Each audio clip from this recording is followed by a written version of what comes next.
Okay. Good evening. I'd like to welcome everybody to the August 9th meeting of the St. Mary's County Planning Commission. Our meeting this evening is being recorded for the public record. Any comments made by anyone present must be recorded as part of the record. Therefore, if you have anything to say, you must come up to one of the microphones provided, or when giving testimony online or by telephone, please give us your name followed by your statement. Your comments cannot be recorded and placed in the record unless they are done in this fashion. You are to direct your statements, questions, and responses to the board only, and we will direct them to the appropriate person for an answer. Please keep your comments to 5 minutes or less. Anyone testifying or asking questions during our public hearing will be required to take an oath, and we thank you for your cooperation. Also, silence your cell phones, if you would. Okay. Okay, on our agenda this evening,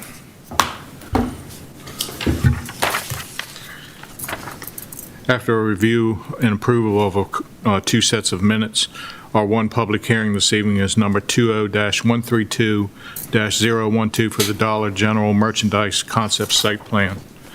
And I need some more paperwork up here. The owners are Daniel L. Ridgel, and the action requested is a review of a concept site plan for a 9,100 square foot retail sales building. At this time, I'll let the board members introduce themselves, starting with BJ. William Hall. Joe St. Clair. Patty Robrick. Howard Thompson. Joe Van Kirk. Merle Evans.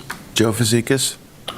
Also with us this evening from Land Use and Growth Management is the Director, Mr. Bill Hunt. We have a planner, Brandy Glenn, and another planner, Courtney Jenkins. Our video media producer this evening is Amy Carter. From the County Attorney's Office, we have David Weiskopf, and we also have Assistant to the County Attorney, Mr. John Hausers here. From the Department of Public Works, we have Mr. John Dietrich, and from the Department of Economic Development, we have Ms. Casey Guidry with us this evening. Okay. Moving right along, we have two sets of minutes that were sent out to us. The first was a June 28th. Did everybody have a chance to review those? Any changes? Have a motion to approve those? So moved. I have a motion by Mr. Evans. Do I have a second? I'll second. Mr. Fazekas, thank you, sir. Okay. I'm used to that roll call thing now, so I'm going to stick with it. Seems to work for me. Mr. Fazekas, you're first on base tonight. Mr. Fazekas? How you vote?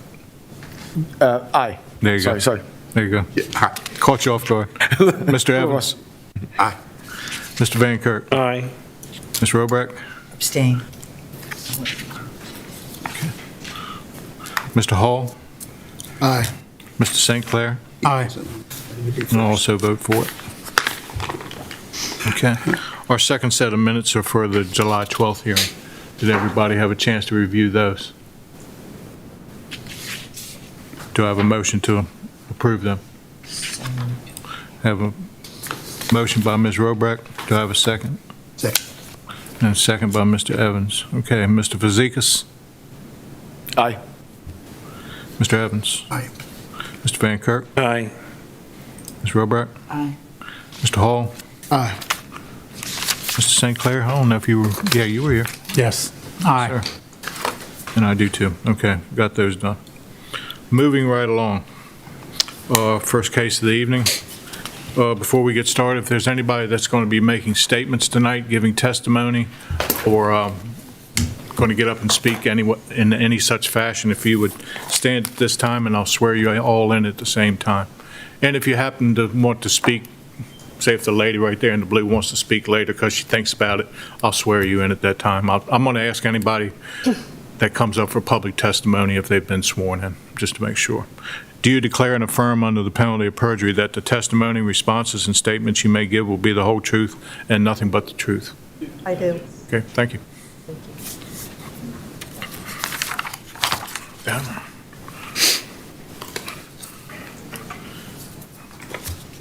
Okay.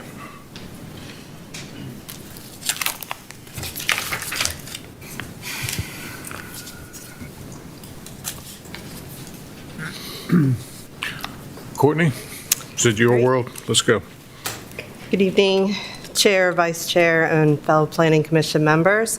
The agenda item 1 for this evening is concept site plan for 20-132-12 for the Dollar General Mechanicsville.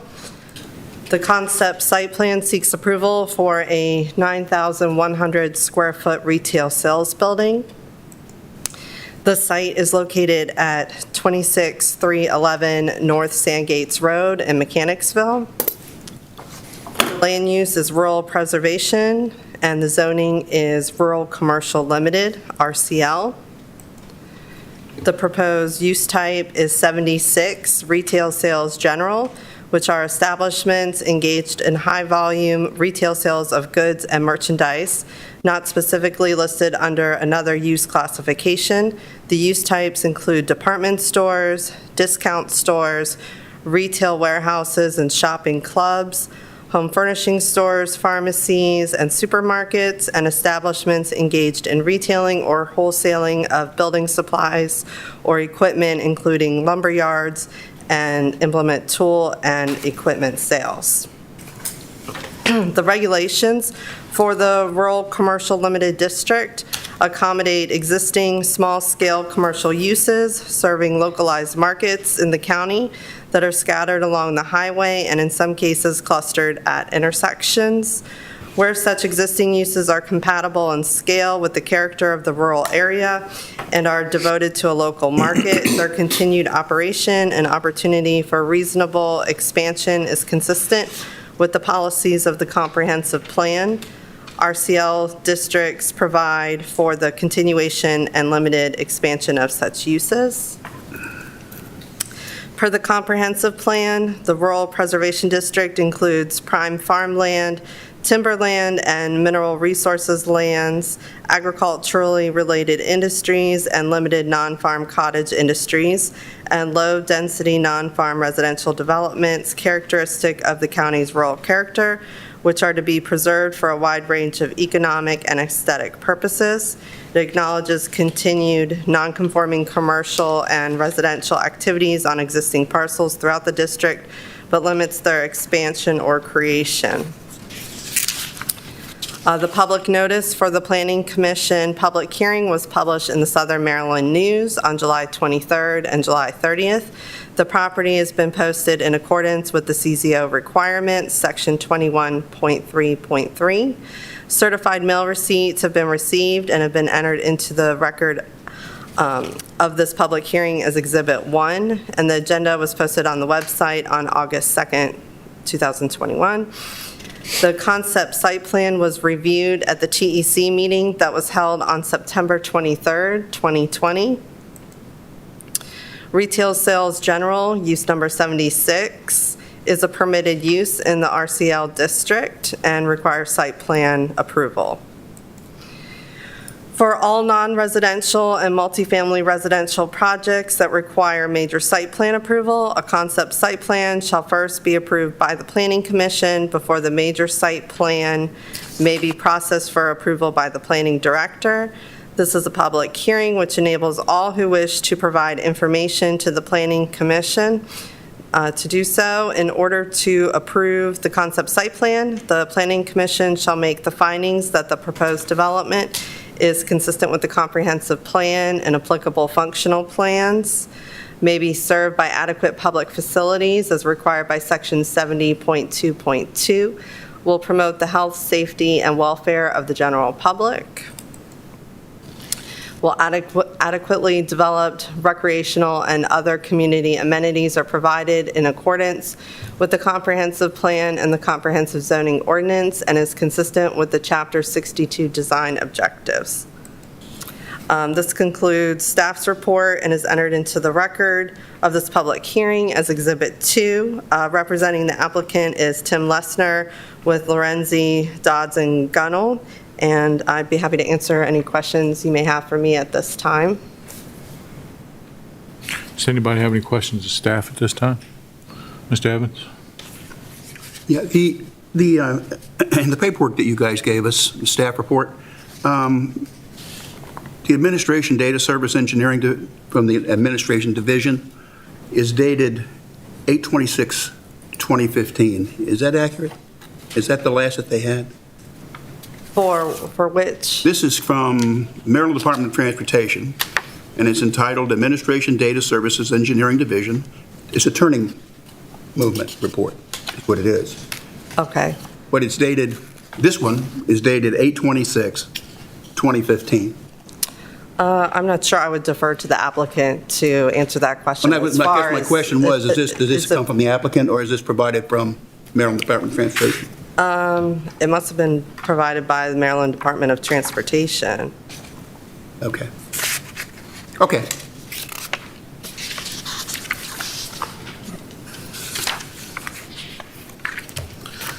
Okay, that's all right. We'll see, we'll see where this goes.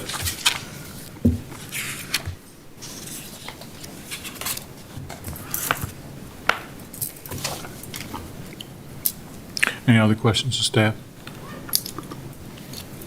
Okay. Mr. Lesner?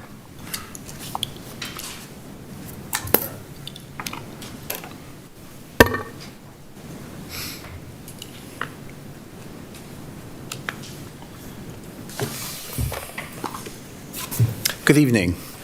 My name's Tim Lessner. I'm with Lorenzi Dodds and Gannell. I've been the project manager for this project. Thank you to staff for the presentation. I'm not so sure exactly how you'd like me to go through this. To answer your question, this project went through the TEC project last summer. Specifically, State Highway has given us a concept approval. We've done a traffic analysis, APF analysis that's been approved by the State Highway Administration. They've given us a memo to that effect, dated October, our memo, our APF report was done in October of 2020, and it's part of the public record also. The State Highway approval was actually given by Jonathan Meckloff. He's with the State Highway Administration, and that memo is dated May 27th of 21, so just a few months ago. He sent a memo to the Lugum office that he had no objection to granting approval for concept approval. Of course, we'll have to ultimately get a permit from his office for the construction, so there'll be a full set of construction drawings for the improvements on North Sandgates Road. But I'm not so sure exactly what you're referring to. I read that. Yeah, and no, I appreciate that, and I read that. I'm not trying to put anybody on the spot. I just noticed that as I'm looking through these the date seems, it's 6 years ago. And I don't know whether it's just a typo, or I think whether or not that's the information that was used by them. Yeah, no, I think that was be a typo because, we have a recent approval, a recent APF analysis and a recent traffic counts and a recent memo from his office with his approval. And again, it's a question. When the reports come to us, we're. Yeah, I understand. I mean, It's not just one, it's several pages. it's all of them are dated that Yeah. way.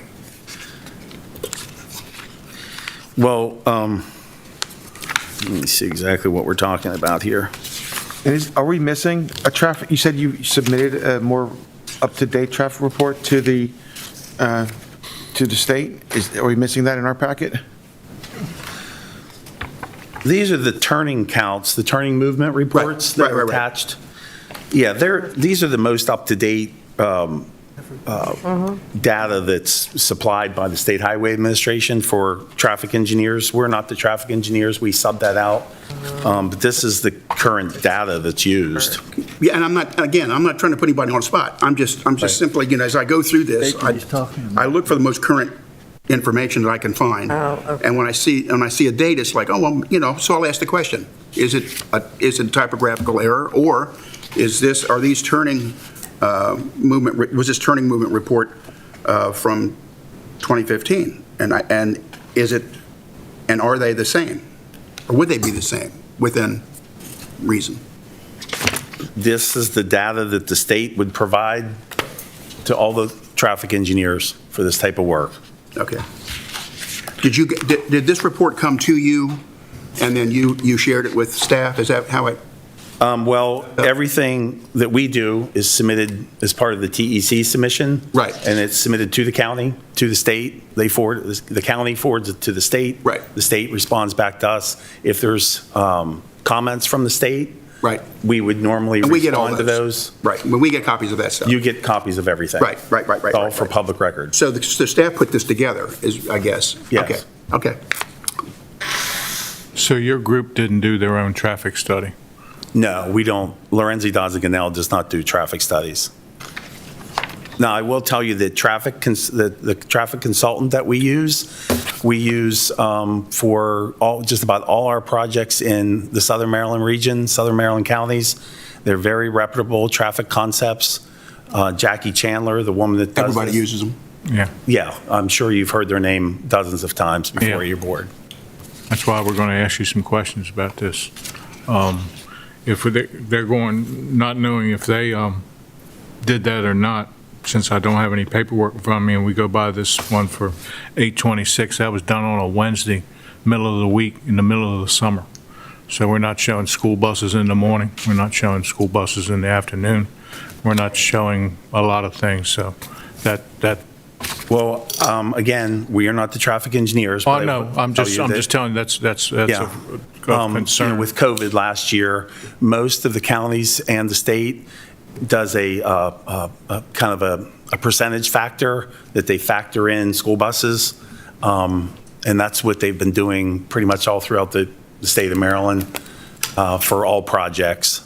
So even though it was done in the summer and even though it was done during COVID, the numbers they use, could be another reason why they have the 15 numbers.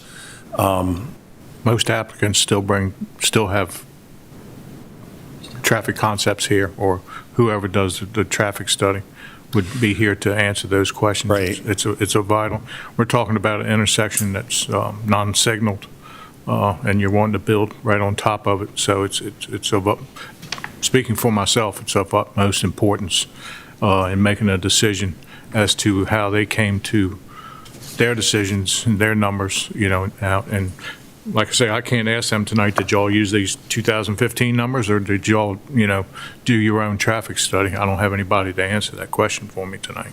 So I'm just giving you a heads up. I certainly understand. I'm not so, just from reading that, I think that the information that the applicant got from the county and state, basically you didn't have to have a traffic study, did you? No, because I think if they did, then Traffic Concepts would have typically been here, because we always have Right. questions, but with the numbers, I don't think they had one. We can certainly, or so I relatively think that the board can certainly, even though it's not required, ask for a traffic impact study. I mean, if that's something that came up amongst a group that was a factor. I mean, there is a lot of, in reading this, I think their traffic levels are going to be high enough where they would meet the zoning ordinance.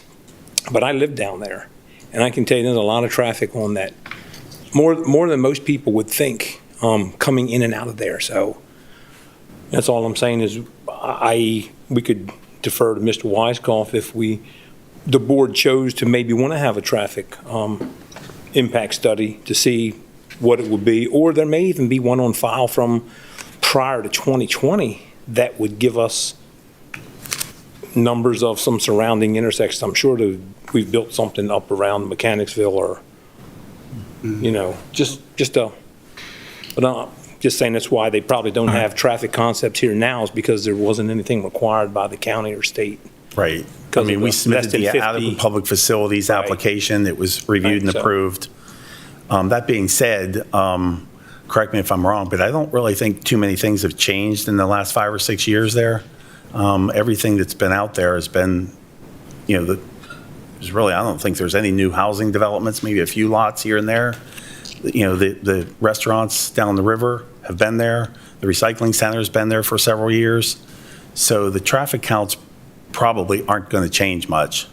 And with a level of service A, even if it did, a B is acceptable, a C is acceptable, actually.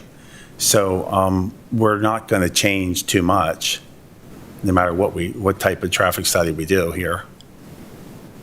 Agreed. I was just saying that I think if some of the board members had, a defining question Well, that there could be, like you said, it probably would not take it down to a D or worse. But if they wanted to see the numbers, I would assume we could ask for that. So just. And I'd also like to point out that Mr. Dietrich is here as well to maybe answer some of your questions you may have about the APF report and Okay. stuff too.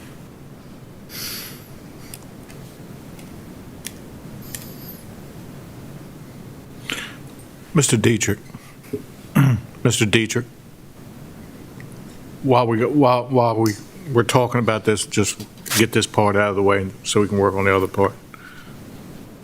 Sorry, could you repeat, please? Yes, sir. We were just talking about the intersection, and we got a letter from Donnie Mills, your deputy director, and he had some of the following comments are to assist the design engineer in preparation of a detailed site development to provide an adequate outfall analysis per Article 3.8.5 of the St. Mary's County Stormwater Management. We know about the stormwater and getting all that done. MDOT and SHA to review the site access configuration and drainage entering the state highway. Auto turn analysis illustrating the on-site truck movements is recommended. And I'm hoping the applicant will be able to tell us about that. And NOCC forms will be required for all the proposed stormwater facilities. Did y'all have any problem with, I know, if I'm not mistaken, North Sandgates Road is that a county or a state road? It's a state road. State road. Okay. Did you have any comments on that road while we're talking about that intersection? Was there anything that was conveyed to you through MDOT or SHA? Well, we're still waiting for the detail that'll come in with the final site plan. We're in the final calculations on the stormwater at facilities downhill from the farm, from the farm fields and so forth. It's also a fair amount of water comes down North Sandgates Road. So we're interested to see how all that works. They've got concept approval from the state, both on their driveway location and stormwater, but again, the devil's in the details. So they'll still have to have all of those requirements nailed down. Okay. Approval from the various agencies that'll flow back to us, and then we give it another once over. Okay. But as of right now, your department's comfortable with the information you've received? I think what they've sent us is adequate for concept site approval, which is what we put down. But again, we've still got a whole other set of reviews to go through on this. When we get the higher level of detail, we may, we're not too pleased with that driveway being where it is, that entrance driveway. It is close to the intersection, but given the size of the parcel, there's really no alternative. They pushed it as far up North Sandgates as they can. That somewhat complicates the stormwater, and I'll be interested to see how they deal with all that. I think it's all doable, but again, we'll want to see the detail work. Okay. Mr. Lesner, speaking of the entry, which is really close to that intersection, an intersection that has traffic backed up. I don't live there. I don't travel that road daily. I travel it on weekends when I go to the landfill site, and I know sometimes it backs up from that. But was there ever any consideration, I'll say, in moving the said building, I'll say closer to North Sandgate Road and have a right in and a right out entryway into this site, or Directly from the highway? directly from the highway, or were y'all more interested in using the intersection so you would have more of a north and south entryway going into it? When I got involved with the site, a feasibility study had already been done by another engineer. So they had already had a kind of a concept approval. And I will tell you that, yes, I agree that it's fairly close, but as was said, that we don't really have a choice. The parcel is the parcel. It's not, I really can't move it anywhere else off of North Sandgates Road. Now, as far as in and out, the placement of the building was very strategic. When we first started, the building was closer to Sandgates Road, and the perk field, the septic system, was kind of at the other end of the parcel on the northern end or the western end.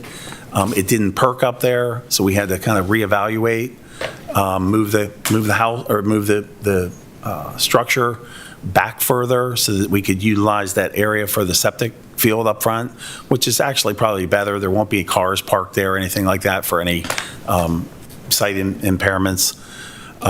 So as far as putting I'll say a right in, right out onto North Sandgates Road, or onto the highway, if you can picture that site, and you can look on the topo also, the site kind of drops off in the middle of the site, and there's a large drainage swale through there, big drainage pipe that comes underneath the highway that takes not only our site, but the farm behind us.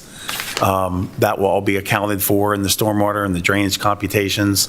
But as far as putting an access in and out, as you can see with the site, just to do that and make this site work would be fairly impossible. I mean, we just don't have the room for that. It's a tight site. We're using, all the usable land for our parking and our stormwater management facilities. And to put access in and out off the highway, it would be, you'd lose the site. You wouldn't be able to build on it. Never say never. We'll move unless somebody else has any more comments on the driveway part of this application.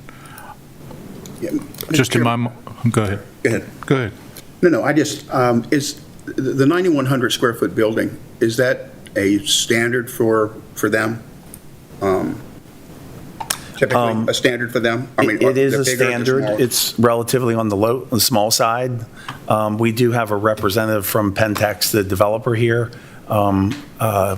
He would be more than glad to talk about the size of the building and what the building's going to look like, Yeah, and- architecturally speaking. Yeah, and I only bring it up because of the site constraints. Well, the site constraints definitely dictate the size of the building. Well, I understand that. If you have the biggest building you can put on that particular site, and that is the standard, if it fits, fine. If it doesn't fit, that's entirely something different. So, Well, okay. yeah. I mean, it sits there. I mean, I see it. It's there. It's there. But then there are some issues too. I mean, again, proximity to that intersection for me is sort of troublesome. Just troublesome. There's nothing I can do to make the lot bigger. I'm not so sure what any type of structure that we put on that site is going to be troublesome. I mean, there's issues with the site, just the Yeah, mere I spent- configuration of it. I was there 3 times last week. I went to different times, drove around North Sandgate, sat there for half hour or so, watched traffic, especially northbound traffic. And that's a straightaway. And people, I don't know why they put traffic, signs up. Nobody follows them. Cars were flying. And I am concerned about people, pulling off and somebody distracted. We went through this when we were in St. John's Road. We fought for forever to have someone, the state, address that issue there. The issue there was a traffic signal. I'm not so sure that a traffic signal here is a good idea. Although getting across was not an easy task when I was there on 2 times. The other time wasn't a problem at all. But getting across, to make a movement going south was not easy. So anyway, I've visited the site 5 or 6 times during our work on the project. Right. Different times, early in the morning, and traffic moves on that road. I was there Sunday. I was there yesterday.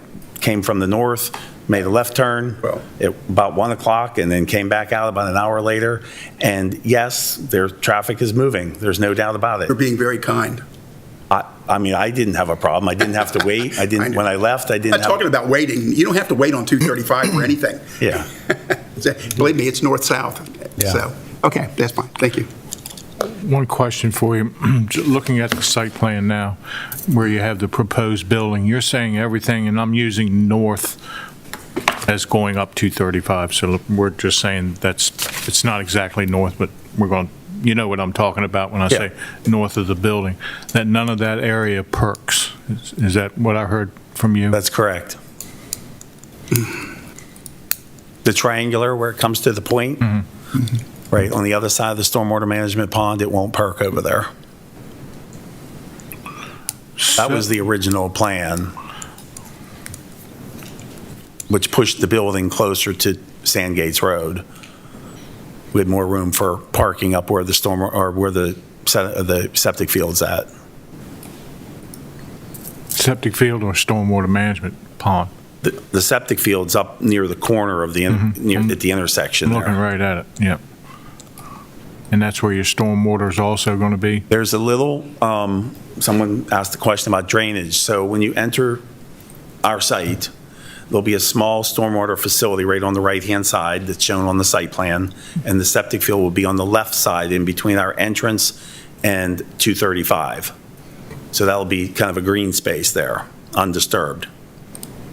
Now, when you enter the site on the right-hand side, the drainage from our entrance, so to speak, and right at the entrance of our site will drain into that facility, be managed, cleaned, go into an inlet, and then that'll be tied into we'll build a manhole over the existing inlet pipe that goes underneath the highway. So we'll tie into that there. That little facility will be tied in there. The rest of the site will be taken into inlets, taken across the front of the site, or there's a drainage swale across the rear property line, and the water will drain through those, either the drainage swale or the parking lot with inlets in it, and be taken into the ponds on the north side of the building, be managed and then rerouted back through, and then tied into that manhole again to come underneath the highway. So there won't be a drop of water that leaves the site that's not managed. It will be cleaned and quality control and managed through ESD practices. Which that makes the pond even bigger because there's quite a bit of water that drains from off-site through our site to get to that inlet.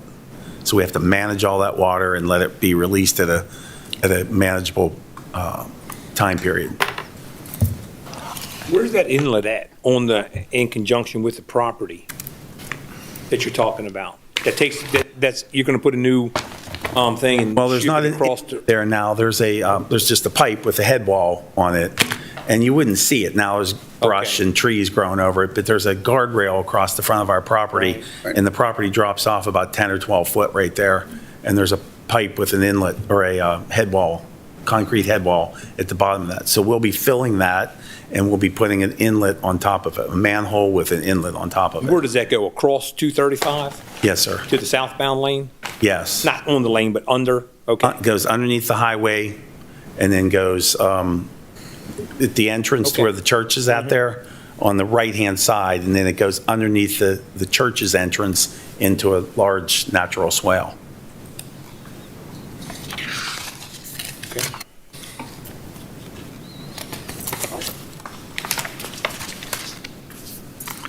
Anybody else have any questions right now? All right, let's start talking about the building then. You want to bring your representative up here because Yes, sir. I think he's Before going. you let him, Okay. How wide is that intersection that crosses to get into the southbound 235? I'm trying to find it. The crossover, Yes. I mean, it's a standard crossover that the state, constructed. So they're all the crossovers on the highway up and down, they're all about the same size. That's probably, this drawing's 30 scale, so that's probably 60 to 80 feet wide right there. Okay. Does that answer your question?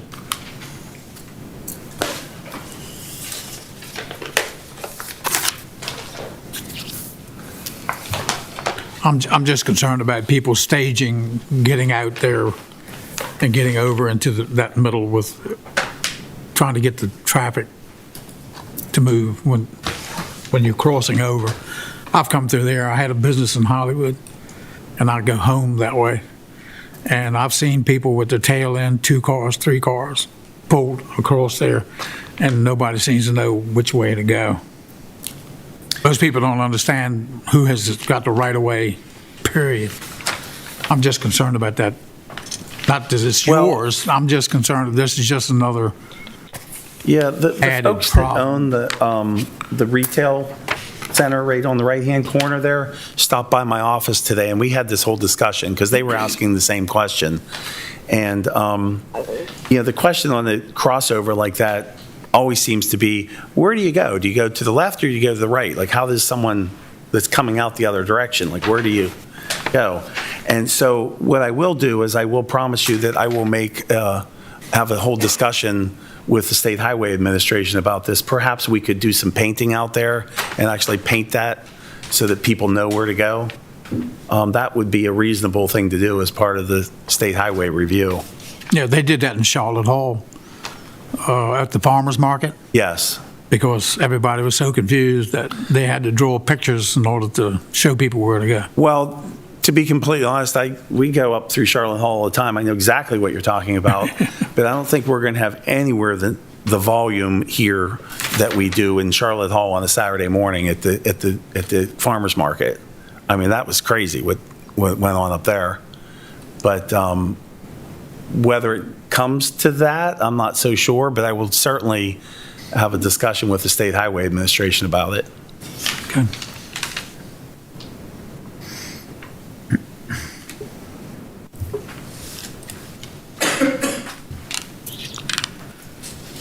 Okay, would you like me to? Does anybody else have any highway questions? Well, we might come back. I'm just saying, knock them out while we got them. Okay, yeah, if you want to bring the representative, I know I swore you in, but I don't have your name. You can stay there if you want, or hit any microphone. Want him to be in the middle for a while? Good afternoon, good evening. My name is Ben Siput, and I'm with Pentex Ventures, the developer.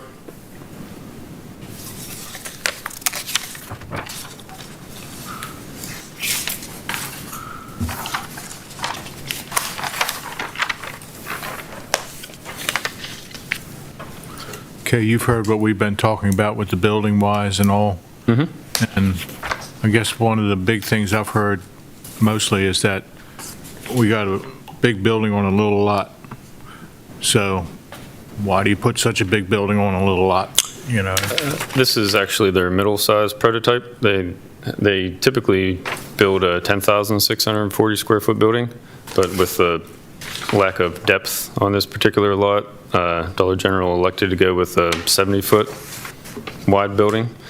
And their smaller building's actually wider though, so that didn't work here either. It's 85 by 85, so it's like a square. So this is, as Tim was alluding to earlier, this is the only size building that fits in this long, skinny lot. And as Tim indicated as well, with the septic failing in the rear, the building can't go over towards North Sands Gate because the septic has to be located there. Okay. That didn't do much for me, but I'm gonna ask you about your building now. Here, let me get my drawings up here. I see what the front of the building's going to look like, say, if you turn into the lot. This is attachment 5 that I'm looking at right now. And then you show, I guess, the side that is facing 235 that looks like it has, I'll say, faux windows, stanchions and all that. Of course, the back doesn't have anything, but then the side, I'll say, that's facing the neighborhood where all these people would have to drive up to it and look is pretty plain. Why didn't you put the faux windows on both sides of that, to at least give, because there are neighbors that live next door, there's properties that are there. I would think you'd want both sides to look good. I mean, you're infringing on a neighborhood, so I would think you'd want that neighborhood to see a nice side when they come up instead of a very long piece of sheet metal that goes along. Would that be something you'd consider? Your group would sure. consider?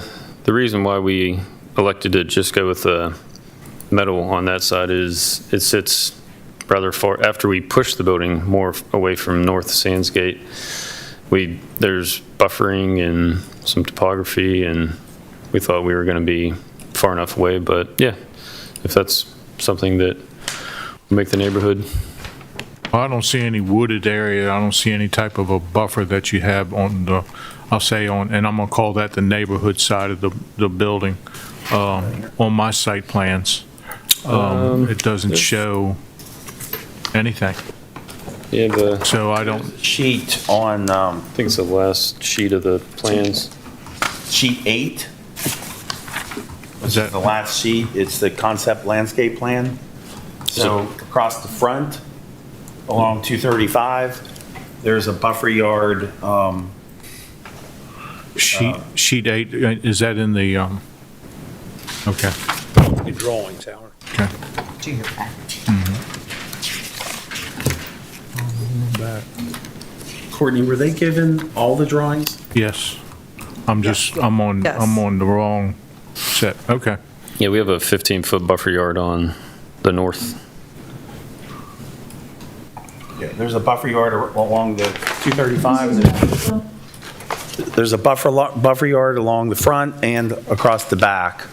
And then on the back of the property, there's a large wooded area on the adjacent property also.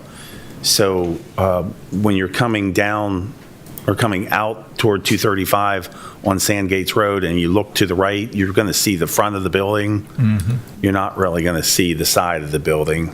Plus, we'll have a buffer yard also.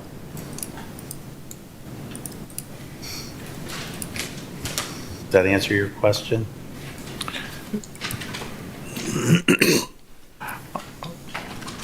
No, not really. I think they're still going to see the side of that building when they come up the road, even, because, I mean, it's a buffer. What type buffer is that? A, B, C? It's a buffer yard A, 15-foot buffer yard A. That's, if I'm not mistaken, that's the most likely, I'll say, as far as plantings and things go. It's not, I got a lot of plans. There's a Not that landscape chart. dense. There's a landscape chart on the plan that lists all the trees and shrubs, sizes. Again, this is all subject to final review. Buffer yard B, if you were to use that, it's a wider width. It's a 65-foot width. And buffer yard C is a 30-foot width. So we really don't have room for those. But more than anything, the buffer yard C there's like a wall or a fence back there too. So we really don't have room for that. But the buffer yards you're proposing is what's required. You're not asking for any variance or? No, that's Okay. correct. We're following the ordinances. Let me ask you one more question real quick about,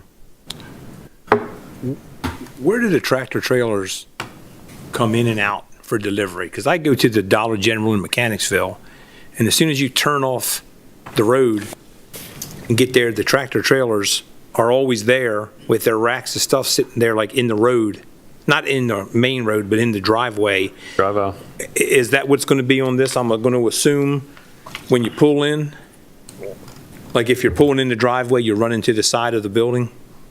Is that where the door's going to be? Kind of like up there? Yes. yeah, Right if off you- the driveway, right off the parking area? The front doors for customers will be near the handicap spaces, but the delivery truck comes into the parking lot, kind of does a big U-turn towards the septic area, and then backs up into the loading zone. If you're looking at one of the plans, there's a loading am. zone. Loading zone by the dumpsters. Is that like right in the middle of the side of the building? Yes, well, the long side, yes. The doors are towards the rear of the building by the dumpster. I can't really see the dumpster, but I was just I curious. see a loading zone. If you're looking at that landscaping plan we were just looking Yeah, at, that's what I'm looking at. See At the the- proposed one-story building where it says that, Joe, right at the bottom, it says loading zone. And that's a very narrow corridor for that truck to back down in there. I think I see it's 26 feet wide. 26.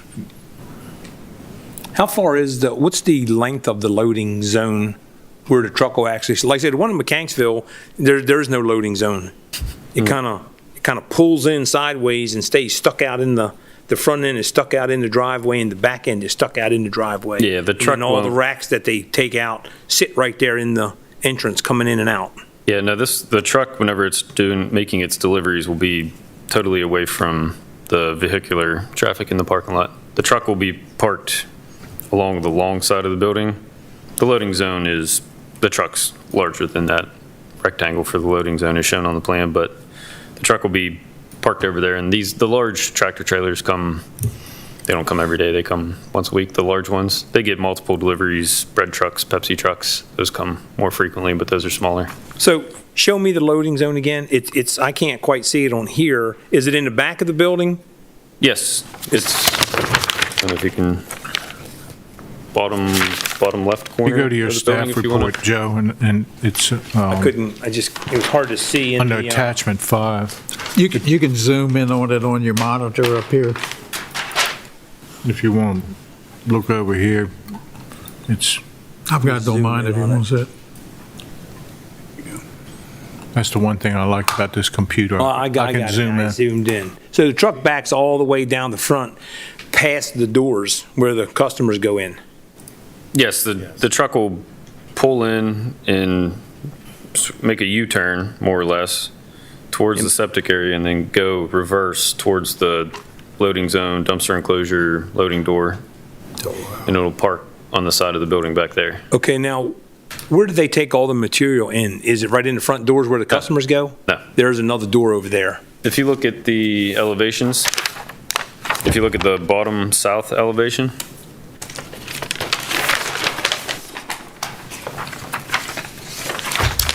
the elevation on the very bottom, the delivery doors are those two doors at the far the left very corner back. of the building. Say you have a people entry door and then you have a Down here? material door. Yeah, so the deliveries are as far away from the front door as they possibly can get. Okay. Shows here it's all the way back. What, is that the trash Yeah, receptacle area? It shows that it's all the way back next to that, yes. If you're looking- fronting 235, right? Yeah, right. It says it's got a wooden fence around that. And it's wooden, blocking it, but that's the location all the way to the rear of the building. Yep. It's not going to be sitting in the front. No, in between the dumpster enclosure and the, Okay. I got a question, I'm thinking about the dumpster. How are they going to pick that dumpster up? Is that road going to be wide enough? Because, just looking at my site plan, even though you say that's a 26-foot wide road, was it 26-foot wide or 26-foot long? 26 feet wide. Wide. It's 150 So feet he'll have long. room enough, I'll say, to get that truck at a 45-degree angle and pick up a dumpster or two. And he comes straight in and then he'll just go straight back and, Well, he can't come straight back and grab the dumpster because the dumpster's on the other side of the road, is it not? no, the dumpster doors, they face the same That's way that's a symbol for doors. Yeah, they swing out. Yeah. Swing out. So he'll come in and he'll open those doors up and he'll lift that, get, And he'll back out. and then he'll back out. Yeah. And it's 26 foot wide. That's wider than just about all of your public roads. So Yeah. that's wide enough for two-way traffic, let's put it that way. Yeah, it's And there'll wider. never be two-way traffic there. Yeah. So I got a question about these schematic designs. So was this customized for this particular project? Like are these drawings representative of the building that's going to be put on site? Because they're not, they're not consistent with the 8 pages that we were provided. So I'm looking at page 8, which we referred to earlier, and it shows the loading zone about 2/3 of the way back, and in the very back is those dumpsters we were just talking about. However, on the schematics, it's showing the loading zone at the last 20% of the building, which would, according to your own plans, would be blocked by the dumpsters. Well, the loading zone is graphically striped area on the parking lot. Right. So the truck the rear of the truck would be parked at the edge of the loading zone, and then they open up the doors and Right, but Everything out. according to your plan on Plat 8 here, the doors you're showing on your schematics would be blocked by the dumpster and its corral. How would the delivery be made if those two doors are blocked? So the dumpster enclosure is 12 feet deep and 18 feet wide. So if that's 18 feet wide, then there's still 8 more feet and then 5 feet. So there's 13 feet from the face of the building to the face of the side of the dumpster enclosure. So they would basically lower it down from the truck and then use a There'd be cart? 13 feet wide to Okay. get from the back of the truck to those 2 double delivery doors. Okay. All Yeah, right. that dumpster enclosure may be shown just a hair large. I also I have a think it's question. But you never back your vehicles, your trucks to the back of the, they Right. unload the truck and dolly it in. And, Yeah. yeah, okay. It's not like a But there's- big warehouse where they back up to the, Right, just from the scale on my screen here, it looked like it was very narrow, like maybe the size of a person, but you're saying it's about 11 It feet should or be 13 feet in 13 real feet. life. Okay. The other question I had, again, about the schematics is, I was actually quite surprised to see the corrugated steel on here, because at least one of them in the county, one of our oldest $3 stores up in Charlotte Hall, you can see the corrugated steel from the street, and it looks horrible. It's not aged well. And it looks like all the subsequent Dollar Generals that we've been looking at had this stone surface on all 4 sides. So I don't know why you're cheapening out on that one side. Is there, I mean, is it the thought that no one's going to see it? Is it just a cost That was situation? both. It was thought no one would see it. It's 350 feet away from Sandgates Road and buffered, but I mean, I think the clients would see it, just from the parking lot. If you're parking at one of those, looks like an upside down 6 there. There's those, dozen or so spots there where the bicycle rack is. I mean, that's visible to those people, I would say. I mean, I think it's still visible. And I'm concerned about the long-term planning. What's this going to look like, a decade from now and such, because, we're not just building this for the short term. So, that's something I'd like to see, upgraded if the developer would consider it.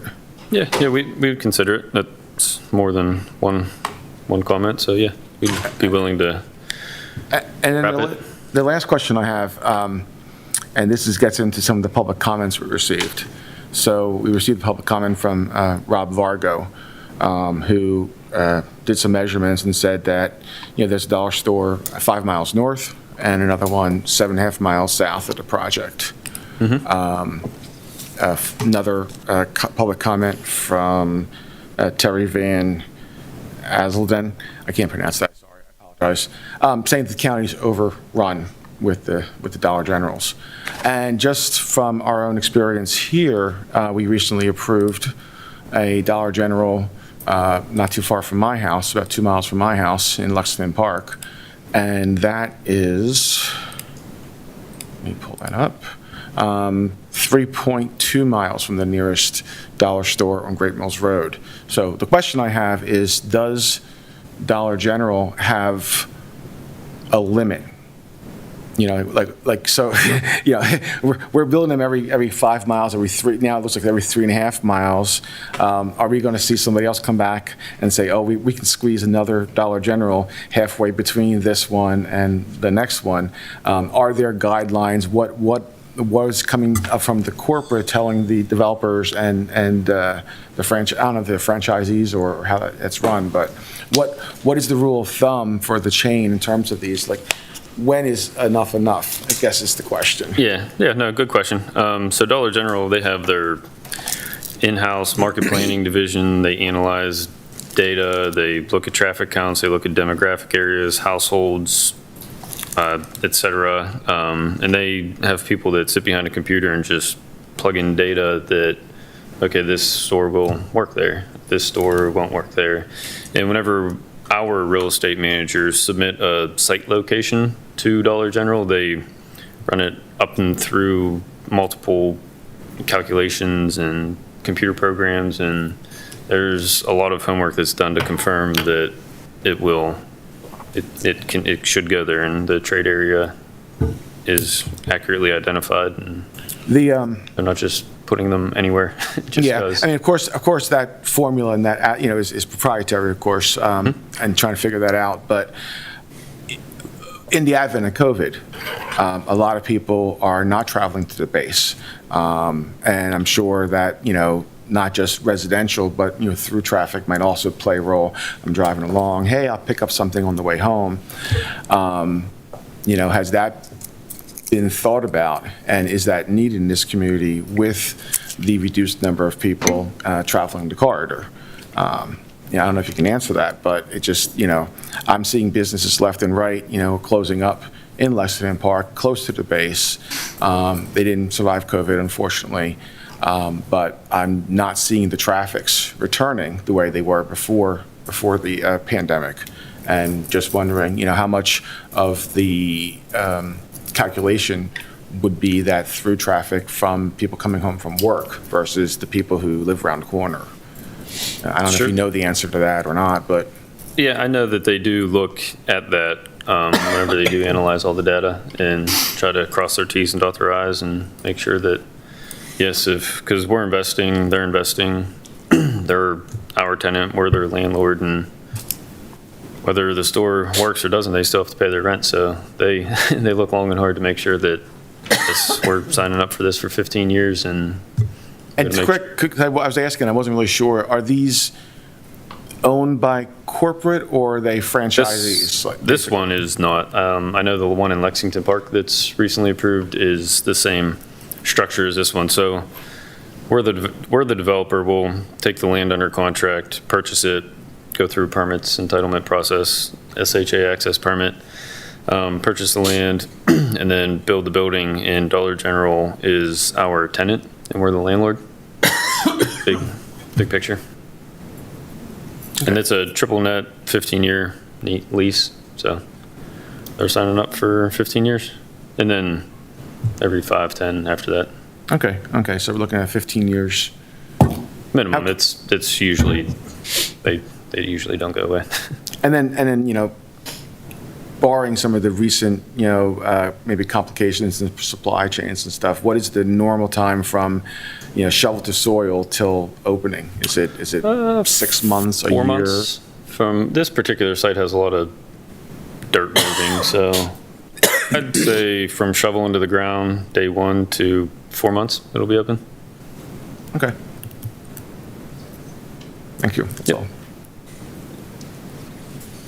You mentioned the analysis that you do with Dollar General. When was that done? They analyzed this location probably right before you started survey, probably over a year ago. We started, we started with Pentex on this site probably in early 2020. And after. half ago, because we perked it last summer. By the time we got ready with it, we did some preliminary testing in early summer, and then we came back in December or so, right over winter, and did the actual perk tests. And that's when we had to move things because it didn't perk the way we thought it was going to perk on the other end of the site.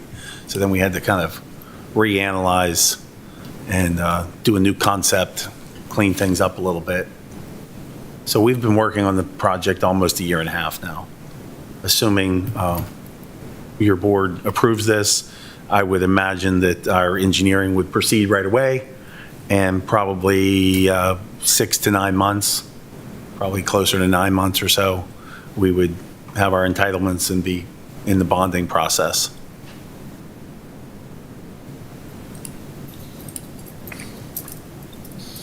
Mr. Evans? So we don't have the ability in St. Mary's County to hold up a picture and say, if you want to come here, this is what it needs to look like. We can't do that for any number of reasons. So this board winds up having to figure out a way to make the aesthetics of buildings that are going to be along these thoroughfares as pleasing as possible. Historically, don't take this personally, historically, people that come here hand us a very vanilla, plain Jane concept, you know, and historically I say, well, this is all very well. Could you reach under the desk there and pull out another concept because this one's just not accurate? We don't have architects to help us do all those things. And what I don't want to have happen, we sort of let 235 between Lexington Park and Hollywood. It's just nothing but development either side. And there's a certain amount of blame that can go around for it looking that way. And there was some alternatives. We just chose not for them to be addressed. So I don't want the section from Hollywood to Mechanicsville to begin to look the same way. You know, originally, and this is not on you, originally there were village centers, town centers, development districts, green space in between.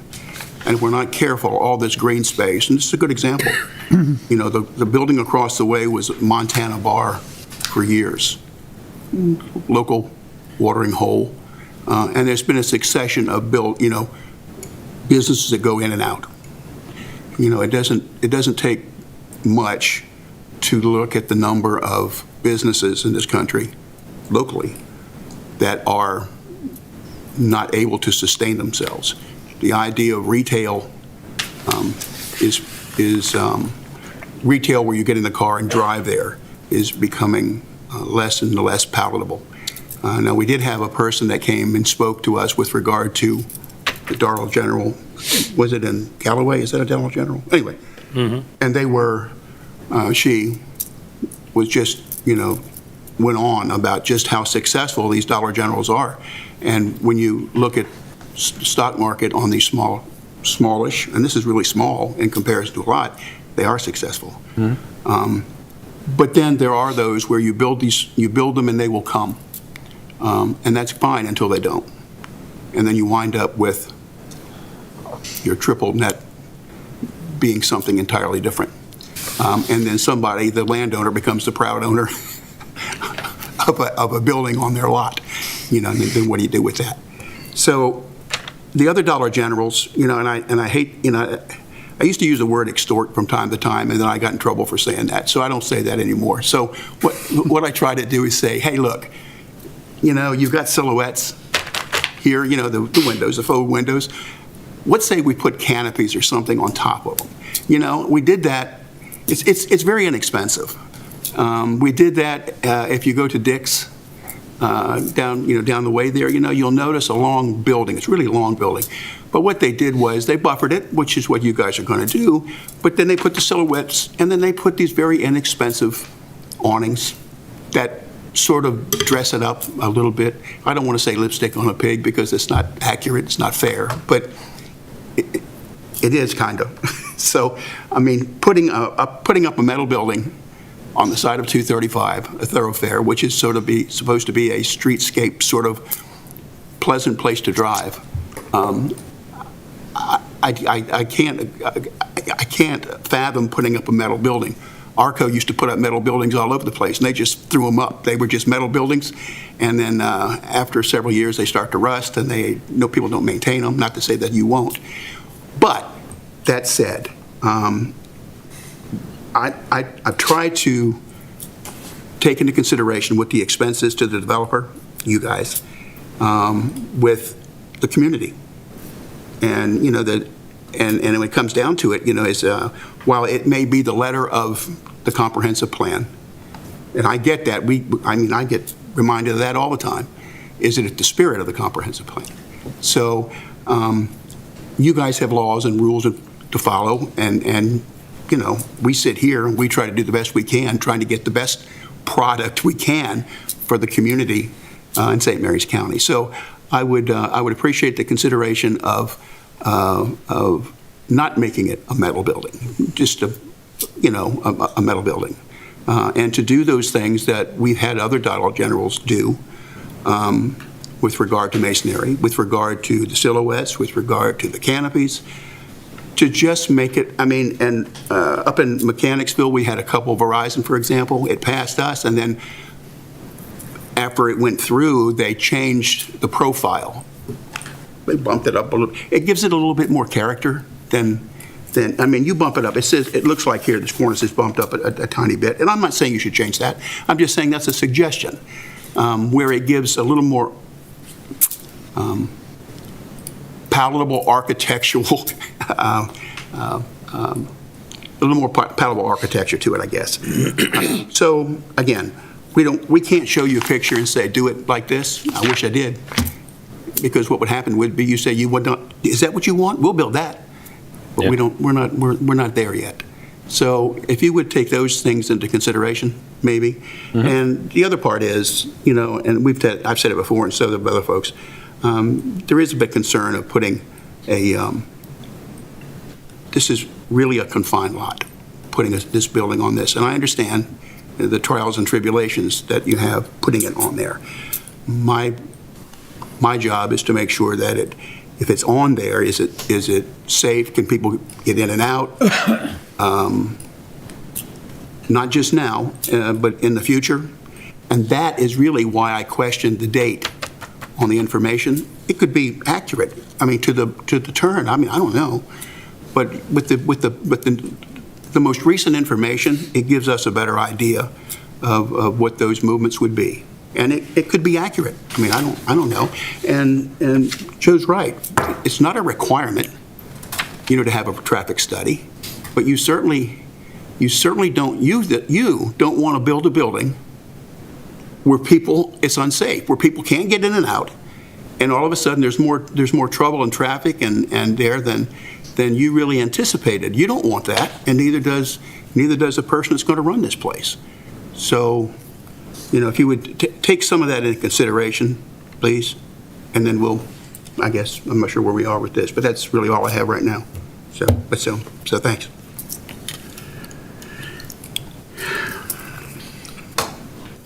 Guess I'll piggyback it just a wee bit on that. You have a nice looking church across the street. Brand new, very nice. Montana Bar has held up very good over the years, much like a lot of the people up here on this board. It's brick, still stands nice, looks decent. They keep it decent. You have a school right down the way. The Ridgel family's gas station always looks nice. Lots always swept. Only full-service gas station that I can think of, except for maybe James Dean in St. Mary's County. I don't know. I can't think of any others. Just got nice housing development right past that. And then we're going to have a tin building that, you know, does its thing. So I guess you've pretty much heard what we've said. So Yeah, we can certainly maybe upgrade. by the end of this, if it turns into a yes, there's going to be either some conditions or there's going to be some some giving up on your end. So that's just something you might want to think about. Yeah, we have no problem with upgrading the northern side that we currently show as metal to match the other elevations, and certainly throw some awnings above the windows. But, you know, and I'm actually pretty pleased with sitting up here for a while, I'm actually pretty pleased with some of the things that happened in St. Mary's County that I'm partially responsible for. Other things, not so much. And I've tried to learn from those things, you know, understanding that the community needs to benefit. I understand what the constraints are with regard to the development. But if it wasn't for development in St. Mary's County, we'd starve to death. Developers, and the problem is that developers all see things differently. There's no consistency to anything. You know, you go into an area, it could be Victorian one place and something else someplace else, and that's not consistent. It just isn't. And so we rely on developers to agree to do some enhancements, because that's really all we can really do, you know, to this stuff. So, again.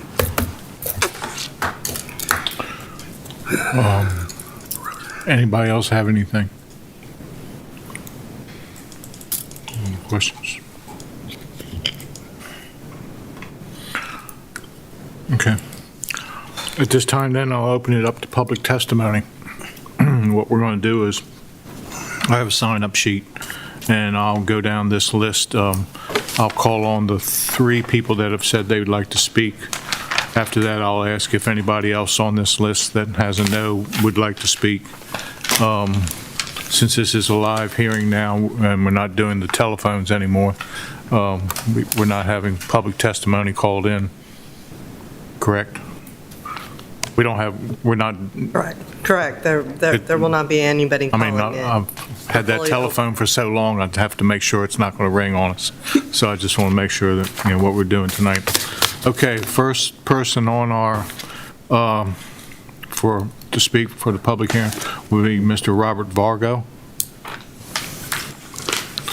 Mr. Vargo, I do remember swearing you in, so I won't have to go there. Could you give us your name and address, please? Rob Vargo. I live at 26330 Marley Court. Okay, go ahead and give us your, Thank you, sir. you have 5 minutes. Okay. As you can see on the plots, we live right across 235 from the proposed area on the lot right next to Faith Bible Church. From my house, the lights of this store will be visible through our windows. From my house, I often hear the sounds of crashes at that corner at North Sandgates and 235 and have to call 911. And from my house, I too often see and hear medevac helos land at Oakville Elementary to transport accident victims. While I respect the company and an owner to build a business, I want to address why this project area is the wrong place, will negatively impact safety, and is a solution where there is no need. Speaking of the area, as we saw earlier, this is a rural commercial limited district that talks about accommodating existing small-scale uses compatible with the character of the rural areas. And the Rural Preservation District talks about the characteristics of a county's rural area. This is a rural area, mostly with locally owned businesses. There are no big national stores, as was discussed. The church, the elementary school, a county park, the transfer station, a farm next door, and Amish all around.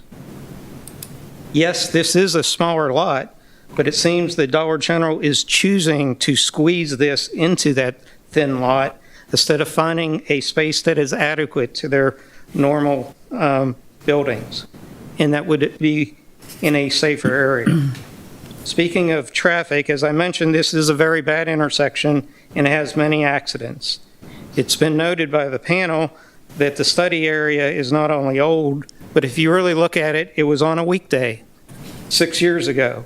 The weekend traffic in this area with the transfer station, a new county park that probably wasn't even open 6 years ago, the restaurants, on weekends, many bicyclists, motorcyclists going down to Seabreeze, and as I mentioned, Amish buggies often coming down to go down to the water. So this is very dangerous. As we talked about, that 235 median is not very safe. As we know, the state is very reactive on these things and won't address it till the accidents build up and the death count builds up. We need to account for that when we're looking at these things. And as we said, half the people really don't know how to use those intersections and turn properly. The elementary school intersection was just as bad. We were here years ago talking about that, and the most we got out of it was a sign that limits it during a few hours. That's going to be all the time in this intersection. With more traffic, there's going to be more accidents, as we know. As we talked about, the entrance onto North Sandgate is very close to 235. During the weekend, when everybody's coming from transfer station, there will be backups, and people will not be able to get into the Dollar General, backing them up to 235, again, increasing the chances for accidents. During a weekday, if there's a backup and that semi-truck pulls in and needs to turn into Dollar General and can't turn because of the traffic, again, it's going to push people out on 235, increasing the chances of accidents. And as we said, that the speed on 235, since the previous traffic light is down in Hollywood, by the time they get up there, they're going at high speeds. And then I'd also like to address the lack of need. Do we really need another Dollar General? It was discussed before. We have the one 5 miles north at 5 and 235. We have the Dollar General in Hollywood on Marvel Dean Road, about 7 miles away. Existing convenience stores, there's the corner carryout on the north, Birchmart on the left, and as you get closer, Cook's at South Sandgates and Boatman's Mini Mart just less than a mile away. So there's plenty of places for people to get the type of things that will be sold at this place. So as was discussed a little bit later, this decision might be decided by the letter of the zoning rules, but I would say it does not meet the intent of them. It does not meet the character of the area. It is not needed. And finally, it will not promote the health, safety, and welfare of the general public, as the rules say. Thank you for your time. Okay, hold on one second. Is there any questions of Mr. Vargo? I do have one, Rob. Do you by any chance know? Thank you, Mike. Do you by any chance know what the percentage of accidents as it relates to the total in St. Mary's? No, At that when corner? I looked at the paperwork, I saw the traffic thing, but I didn't see any accident data and didn't really know where to find that. Okay. But I hope you guys can find Find that. it? Okay. Thanks. Did the applicant have any questions of Mr. Vargo? No, not necessarily. I would. Come up to a microphone if you do. Yeah, I certainly hear what he's saying. I would venture to say that the idea that the lights are going to be shining into his property, perhaps in the winter, he might see some lights. I did drive past his home yesterday afternoon. There's large, heavy, thick wooded buffer between his home and the highway. I think it would be kind of hard to see through there right now. I'm not saying you can't, but I didn't get out into his house, of course, down his driveway, but I did drive down his street that he lives on, and there is a wooded buffer. You can see it on Google Earth or any aerial photos. And as far as lights, we will have a photometric plan that will be submitted as part of the final review. We could propose a more, I'll say, earth-friendly light in the parking lot. But as far as on the building, the side of the building, Ben can answer this also, but they're, wall-mounted lights. They're not big spotlights that'll be shining out onto the highway. There will be a sign on the front of the building I would imagine that would be lit up. I know there's a Dollar General right beside my office in Waldorf, and they do have a lighted sign. Whether this one will be lit or not, I'm not so sure. But as far as the light shining into his property or through his windows, I think we can dim that if that's a big concern. And plus, we do have a wooded buffer there, and he's a good distance away. So I would offer that as part of that testimony. Some of the other things that he said, as far as the accident data, it's very difficult to get that data from the sheriff's office. They don't release that just willy-nilly. That's very difficult, even for traffic engineers, to get that data. So I would offer that to you all. The need for the facility, I think the representative from Pentex pretty much described it. They don't do these facilities. They're way too expensive to do just because. If there's a need, they know it through their data studies and their surveys. So I would just offer that. Character of the neighborhood also, he brought up. And again, I hear what he's saying, and I think we'll do some upgrades to the side of the building to make it a little more compatible and palatable, which I think your board would certainly appreciate. But, this building, when you drive up and down the highway there, there's all sorts of architecture. There's not one specific type of architecture. It's not all red brick. It's not all farmhouse look. I don't think any of us have to worry that what happened in Lexington Park will happen here. This is all rural. That's public water and sewer, high density. And what's happening along here, very few commercial parcels left. So we're not going to get the high density that we have in Lexington Park by any means. Not to be a contrarian, I was born in 1951. We didn't think that either. Yeah. I mean, who would have thought? I mean, there was just Pike Gas and Lenny's. That was it. That was the extent. Lexington Park in 1950 was a little different, of course, but it was. And I don't care. The Lexington Park is Lexington Park. Yeah. The problem was that it became less expensive for development to move north. Well, I hear what you're saying, but we also need public water and sewer for that. Oh, I know. Well, yeah. Whoa. And the zoning has changed. Yeah. Sustainable Growth Act limits development in most of these rural areas. So a lot of things will control that growth. So, Mr. Chair, a couple things that you said. Number one, you're right about the traffic with regard to accidents. It took us forever to get that information for Hollywood when we went through that mess trying to get that light in there. And that's a government agency. It's very difficult for private industry to get that. And this is a question probably, maybe it's for you.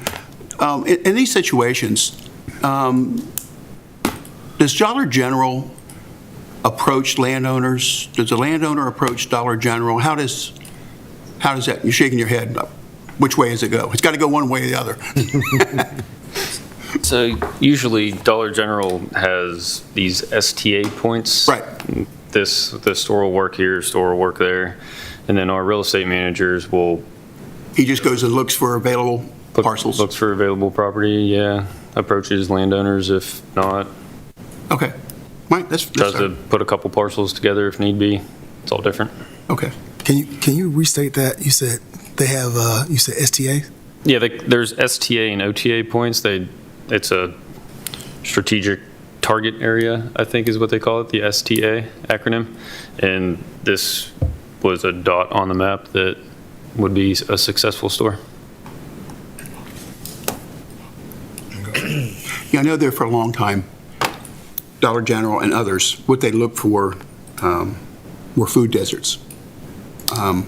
Opportunities where people either were walking, bicycling, whatever, didn't have opportunities to provide or to get what Dollar General provides. Mm-hmm. And I understand with regard to the gentleman's comments with Birch and Boatman more than the other two. What they offer is a much I know you're laughing, but anyway, it's different. It's much expanded. And so it does help maybe people that need, that to be proximate. Your home, I was up there, I've been 3 times. There's a house that shares the driveway with the church. Is that the pastor's home that's back there? Because I went around, is that the pastor's home? Because I went around where you lived, and there's an easement that you spoke of. There's a Smeco easement back there that has trees that run up, that buffer that you're talking about. As a matter of fact, people are parking their boats in the buffer. But anyway, it seems like, so I'm trying to figure out your line of sight from your home with regard to the light. So if you were in the backside of our house, Right.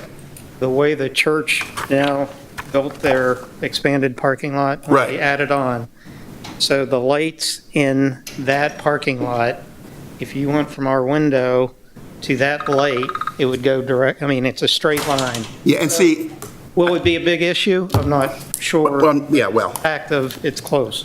and I did not pull in your driveway. I've been chastised for that in the past. So I did not pull into your driveway to get a better line of sight. So I really couldn't tell from the church, so I was concerned. I couldn't figure out how the light was, going around that way. Okay, that's fine. Thank you. I'm good. I just want to let you know that you can certainly address each public speaker, or you can compile some notes and do it at the end. You'll have an opportunity at the end to make your final statement, because some of the ones may say some of the same stuff, but it's up to you. You have the right to do that, and you will certainly get a chance at the end to make your final, and if you wanted to address stuff, but either way you wanted to do it. I appreciate that. Chairperson did ask if I wanted to respond. Sure. I wanted, while it's fresh in everybody's mind. And it's nice to have this give and take with the gentleman here, and I'm not trying to be disrespectful whatsoever. I'll just let you know the options. You can Yeah. do it this way. We could, Right. do it the other way if you chose. Yeah.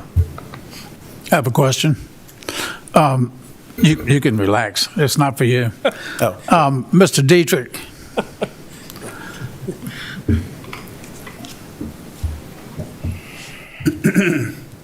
The gentleman that just spoke and I are both very concerned about that intersection. Like I say, I traveled it for 15 years, and I've come through, parted to sea, missed cars, accidents there. And at the same time, the state, and tell me if this is a misnomer, only registers if it's a death. They do not register as an accident. True or false? Or how do they go about determining that intersection? If somebody doesn't die, but yet several people were injured and crippled for the rest of their life, how do they go about assessing an intersection when that many? I know that in the 15 years I was there, coming through there, because I use that road. I'm totally perplexed as to.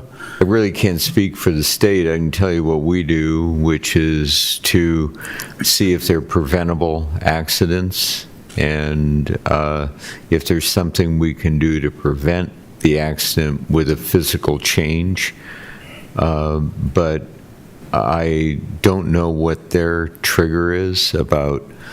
I know when I send a request up to them, they talk about their budget for making changes and so forth, but I can't give you, unfortunately, a deeper insight into what their analysis is. They definitely have staff there to do that, and they do the analysis that we ask them to do. It takes a while, but they get back to us. But as far as actual changes go, I haven't seen a whole lot. What I'm saying is that it's a business decision. That's his business decision. They've crunched the numbers. They know what to expect. The property must be at the right price. If not, they wouldn't be there. Everything is falling into line. My consideration is public safety, health, and well-being at that intersection.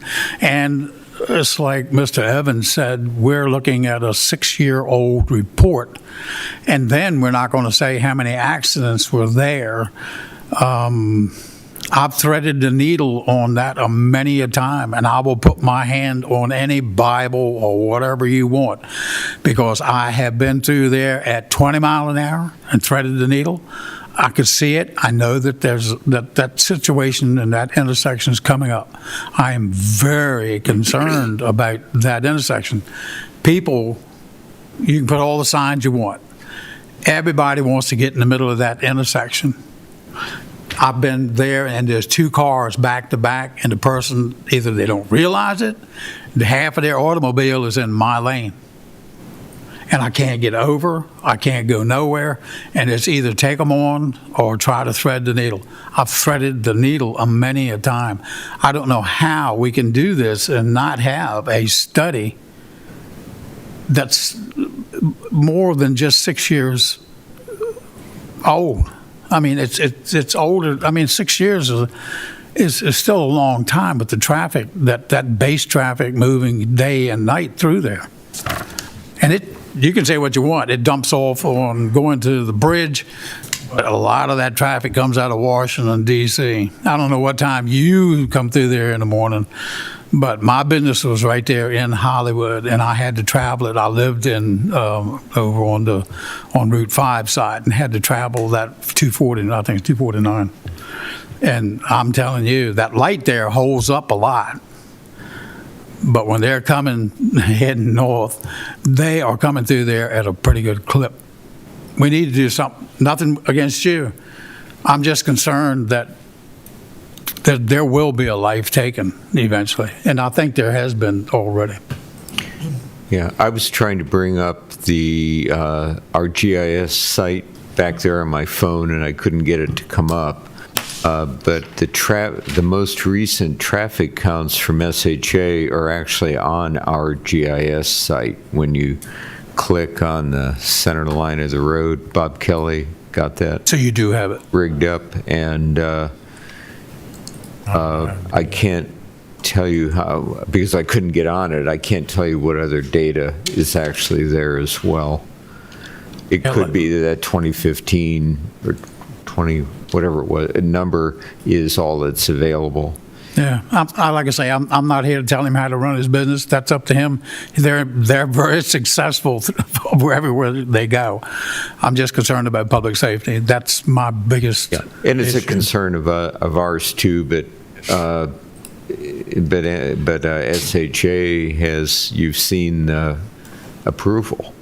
You know, they're tentative. That don't mean they're right. We've called State Highway Administration in on many a subject and have them actually had to go back to the drawing board.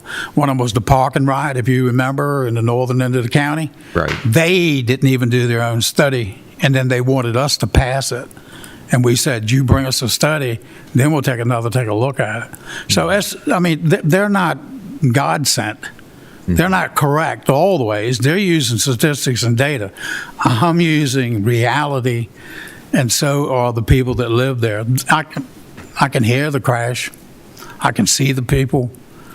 And I just think something needs to be done, and we need to approach State Highway. Your lot would be perfect if it wasn't for, it's an inexpensive lot. It's something not being used. You're out in the rural area. Yeah, the majority of the turns are left turns, which creates that situation you talked about. I'm just looking at a backup out on the highway, and they can't see around it if they're trying to pull out. I don't know. I'm just concerned. Let me kind of jump on the tail of that. I would usually wait to the end, but since it's brought up, one point, is it Mr. Vargo? Was that one point Mr. Vargo brought up that I didn't see in here or even realize, and some other members may have realized it, is the fact that since the intersection is it like 50 feet from that entrance exit, proposed entrance exit into the Dollar General? Is that the distance? It's further than that. Yeah. Yeah, but not much. I have to look on the other plan. It was the leading edge, the furthermost out edge where the cars would be, turning to get into on the on the 472, to get out to the intersection, which I just was wondering. It's hard to tell on the plans. I'd say 90 feet at least. It's a little further than I thought, but I still wanted to touch on one point that Mr. Vargo said, and it's a very valid point, and we can all think about it during the rest of the public testimony, is I've lived in that area since 1972 in Sandgates itself. So I'm in and out of that road multiple times of every day. One of the problems that I've seen increase over the last however many years is the fact that when you're sitting at the intersection there, and it doesn't matter whether you're going north or south, if there's a car coming north and turning into Sandgates Road, your view is obstructed down that road. And I can tell you when I was younger, hey, if I didn't see anything coming, I was zooming out into that middle. And nowadays, as I've gotten a little older, I go a lot slower because you just kind of realize that. But I've been sitting there and a car or a truck is turning into Sandgates Road from north 235, and cars behind me are beeping that horn. I mean, I can't even see, and they want you to go. So if you're on Sandgates Road going to turn right. I'm on Sandgates Road at the intersection. Doesn't matter whether I'm turning right or left. Okay. You can't see past that vehicle that's sitting in the turn lane to turn onto Sandgates Road. They're sitting in front of the big brick building that's there now, turning into Sandgates Road. One of the points Mr. Vargo brought up that, especially on the weekends, if the cars are stacked up coming out of Sandgates Road and you've got 3 or 4 or 5 cars come in Sandgates Road to turn into the Dollar General, well, now they're sitting there in the lane and some of them are going to back up into the turn lane, making that situation, in my opinion, even worse. I don't know what we'll do about that, but I've seen a lot of, just myself, a lot of close calls. I've never really witnessed an accident there, but I've seen a lot of close calls of cars shooting out, whether they're going north or south. They're still going past this vehicle that's sitting in that turn lane or turning, and they can't see a blindsided car that's coming that's hidden behind the vehicle. So I just think it's a really valid point that we need to maybe discuss a little bit up here, since I really think that as much traffic as the Dollar General will have, and I really think they will do well there. I mean, you're going to pull, Sandgates is an extremely big area. You're going to get all the end of McIntosh Road. There's a couple subdivisions there that's not going to go to Hollywood, not going to bypass this to go to Mechanicsville. So they're going to go right there. They're only 3 or 4 miles away, 2 or 3 miles away. So I think it's going to be a lot of traffic in and out. And now since he brought it up, I'm really concerned about that, the turn lane and stacking vehicles, not necessarily on Sandgates Road, but more out into the turn lane. That's the only point that I was going to bring up later, but now that since we've talked about it, I just wanted to get us thinking about that. Not sure if we can have any remedies for that. I know it's up to state highway. It's not up to you guys, not up to us. It's a state highway issue, and I don't even know if, I mean, they look at stacking distances and stuff, so I'm not sure if that's something that they thought about with the transfer station there. There's I don't know how often the big long trailers, tractor trailers, are changed. Mr. Dietrich would know because they're under his purview. You know how often they come in and out. So it's just a longer vehicle that's in that turn lane that has to come down Sandgates Road. So just a little bit of food for thought since it was brought up. So Saturday morning, they're doing both the recycling and the big blues. They swap them out. prior to the landfill opening? Correct. Well, one is, and the recycling containers usually about 10 or 9 or 10. So And they right open at after. 8 on the so- weekends. Right. Right, okay. Thank you.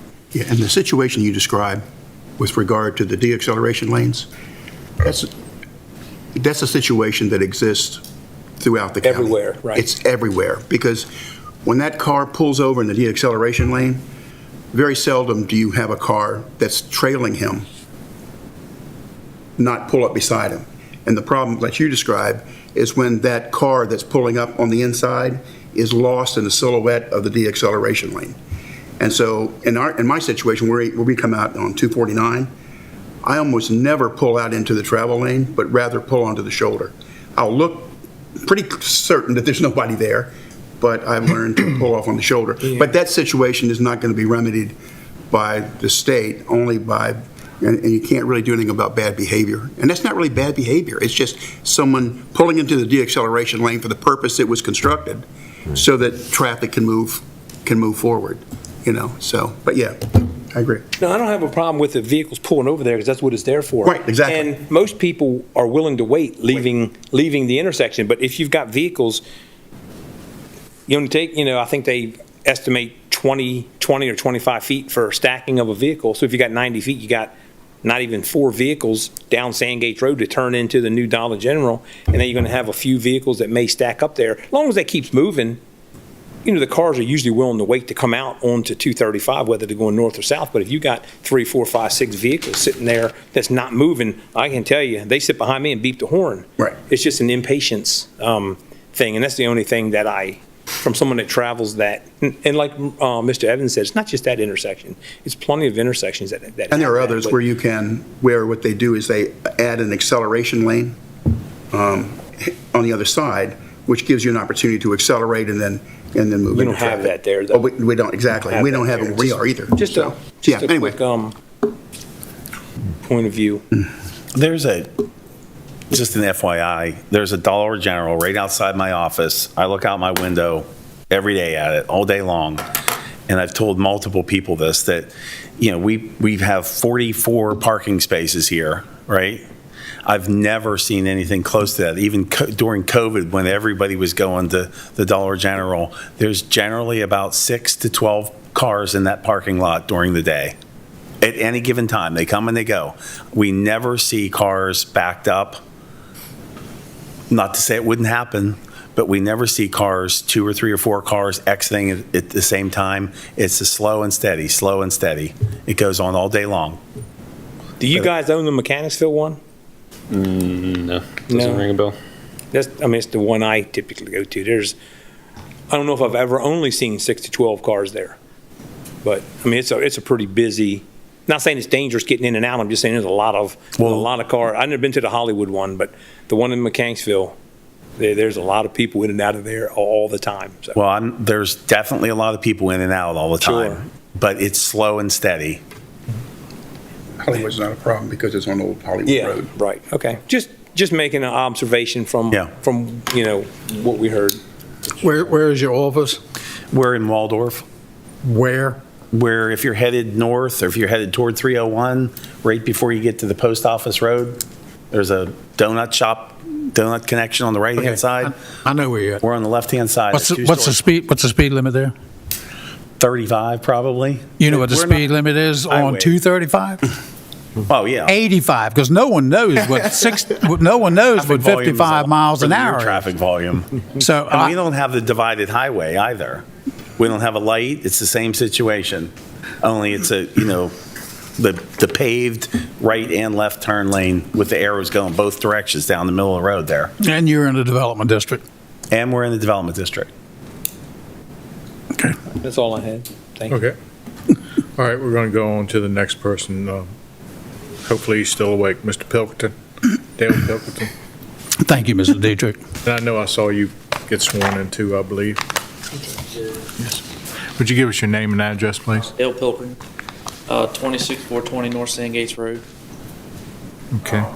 Me and my family both adjoin the first and second house on the right on North Sandgates. Please go to microphone. Is that better? So you're talking about the lighting and stuff. We definitely can see it from my house. We can see the houses on Merrily Drive. I can see Oakville School. I can see 235. I'm very familiar with the farm that's behind it. I've lived there my whole life. So one of the questions I had, and the traffic is the biggest issue that I have with this whole thing. And I'm very familiar with State Highway. I'm also a first responder at Hollywood Fire Department. And it was an act of Congress to get a light for the fire trucks to come out on 235, even though they still don't pay attention to it. So over the years, there's been multiple fatal accidents at North Sandgates Road. I do not have a number. I wasn't ready for that. I can tell you this. When there is an accident out there, it is not a fender bender. They're either sent to the trauma center. It's a high-speed accident. We're cutting people out of cars. So you have that, but you're going to have that anywhere. Joe, you picked up one thing I wanted to ask. He said 90 feet from the intersection to turning into this property. I question that, but they're engineers. But I do know that the average tractor trailer is 70 feet long. And I do know that when the transfer station's trying to come up, make a right on North Sandgates, they take the whole intersection. If they don't, they got to stay in the slow lane and still somewhat take the whole intersection to make that turn. I would imagine that they'd probably be coming south. However, if it's backed up, is that truck going to be out of 235? Is it going to be sitting there waiting to make a left turn and still sitting out in the highway causing traffic issues? That was one of my questions. Why can they not exit on northbound? Why can they use the intersection to turn into the store, but exit going northbound, similar to what they did in Mechanicsville, where you can enter the store off Route 5, but you have to exit on the back road. That would save a lot of issues, right, in my opinion. The current study, I have no doubt that that was 2015 because I do very familiar with State Highway. I would ask that y'all please get a study done. Yeah, it's COVID right now, but I go to work 4 o'clock in the morning, so it's a raceway from 4 to 5 in the morning till 8, and from 3 to 6 in the evening. Like you said, traffic going back to DC, taking Loveville Road to go back to Dowry. So we really, really do need to get a true study and not just thoughts and opinions. You got the school traffic, transfer station, 2 restaurants, the potential for Montana. If that was to open back up to be another pizza carryout or whatever type of business they want to put there, that should be taken into account because it's not going to sit there vacant forever. And then the aesthetics, if it's going to be in the neighborhood, make it fit in the neighborhood. I appreciate you speaking about, putting the better lighting and putting the awnings and such, because you're going to see all 4 sides of this building depending on where you travel.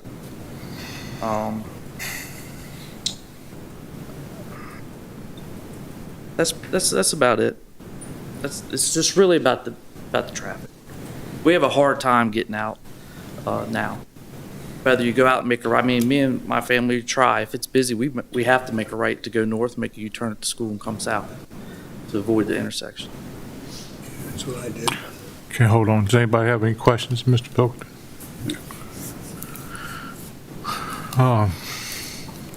Mr. Lesnar, you have any questions from the? I can wait. Okay. I'm just giving you your option. Okay. Thank you, sir. Appreciate it. Thank you. And also I have Brandon Russell.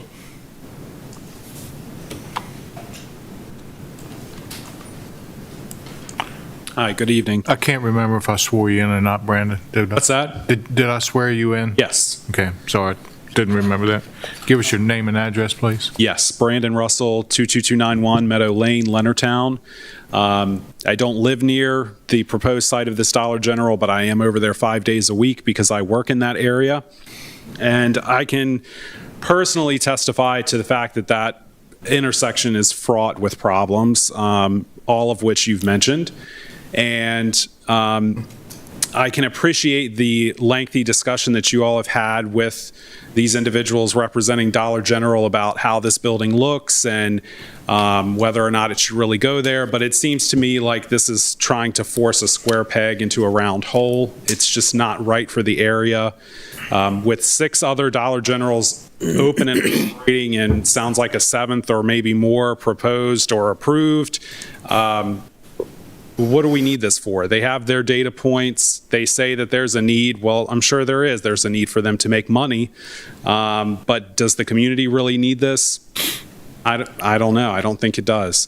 As somebody mentioned the point about food deserts, which I think is a very good point, but I would like to point out that Dollar General is a convenience store. It doesn't really sell fresh produce. It doesn't sell grocery store type items the same way that a Food Lion would, at least from what I've seen. And so I think prepackaged foods like that does not really help to fix a food desert issue.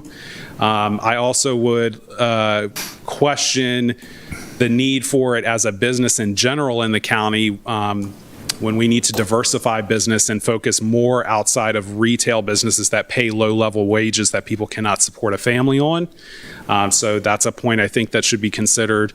And on a personal note, outside of traffic and all these data points, a relative of mine, my aunt, was in a terrible accident at that intersection years ago.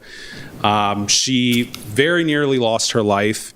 She had to get her legs reconstructed with rods and screws and whatever medical miracles that they did to save her legs and allow her to walk again.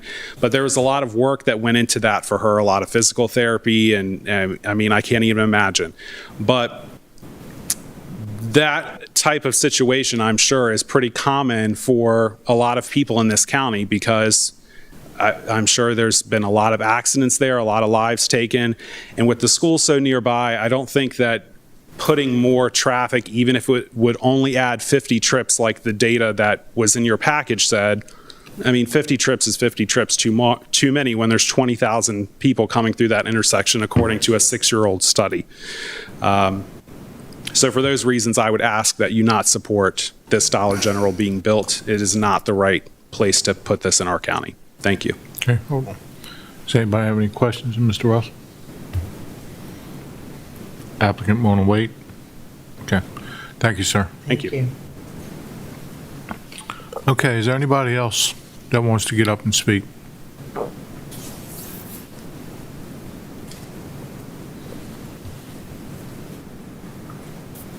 Did I swear you in? Yes, sir. Okay. I'll be looking at the tape now. Tell no stories. Brett Myers, 26427 Sandy Gates Trail Lane. You guys have pretty much hit the nail on the head. I asked all my questions. I just wanted to be on record that I feel the same way about all the issues that you guys brought up. Even if, the traffic issue, the only point, we hit it home if it turned it into Dollar General. But if it's, I have a truck and a trailer, and if there's a car coming off of Sandgates trying to turn on there, you cannot get in there without hopping a curb, even with a truck and trailer, So that's putting back up, and then with the track trailer sitting there, you're not going to be able to see past that anyway to pull out on the main road. Kind of going to be front, and it's nothing to these guys. These guys are getting paid to do what they're doing. But we do have one, up towards Wawa. We got one up down towards Tractor Supply, very close. But these, I've been all over the world. I go to DC to work and come back, and I feel like these Dollar Generals are not clean. Some of the crowds sometimes, aren't desirable. Late night kids, you got a school right there, families, churches right across the street. Whenever I moved to DC, I wanted, my own privacy, my land, and I got that out in Sandgates, and I wanted to get out of the city. There's a reason I drive an hour to work every day to, down to Oakville, Sandgates to come home and call that home, and it's not to have a Dollar General at the end of my street every day, So, it may be a little rough, and it's like nothing against these guys, but I feel like I'm not the only one that feels that, so that's all I really got. Anything for me? Anybody have any questions of Mr. Myers? Thank you. Thank you, sir. Okay, is there anybody else? Okay. Did I swear you in, ma'am? Okay. What was your name again? My name is Lisa DeMarco. I live at 42309 Manor Drive. Lived there 35 years, and on my way here, I was like, what am I doing? Why am I going to a public hearing? That corner is bad. You live there, we all know it. It is horrible. You've all hit all the traffic issues. He mentioned the Amish. We see them coming and going, families with kids sitting in the back, with they're pulling their little john boat going down to the river.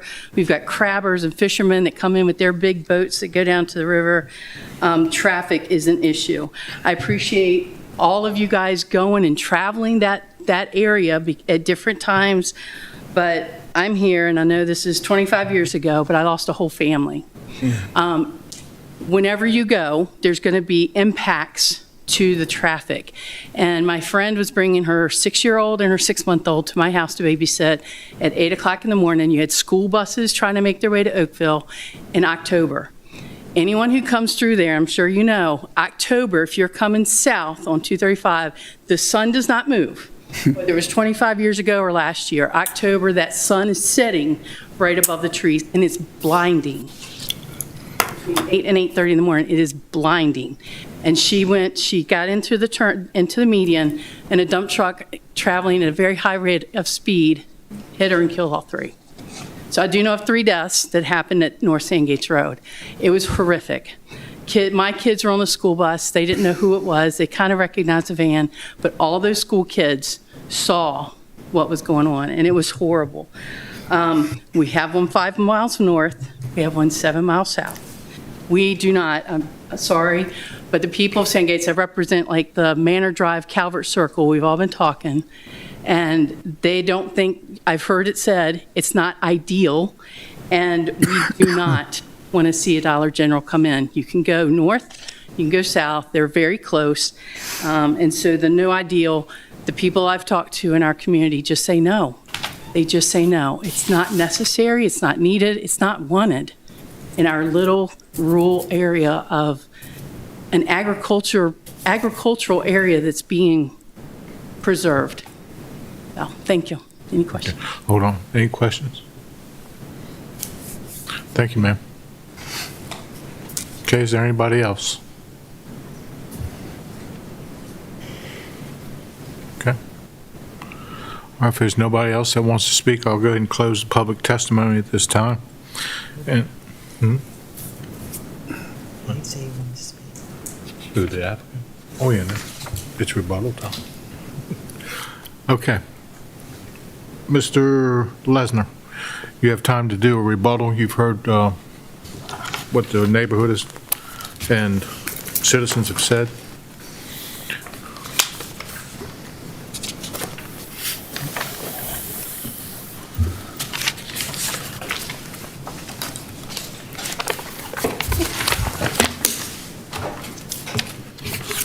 Okay, thank you again for your time, and I certainly appreciate all these neighborhoods, folks coming out to get involved with their community. It's always a good thing. There's no doubt about that.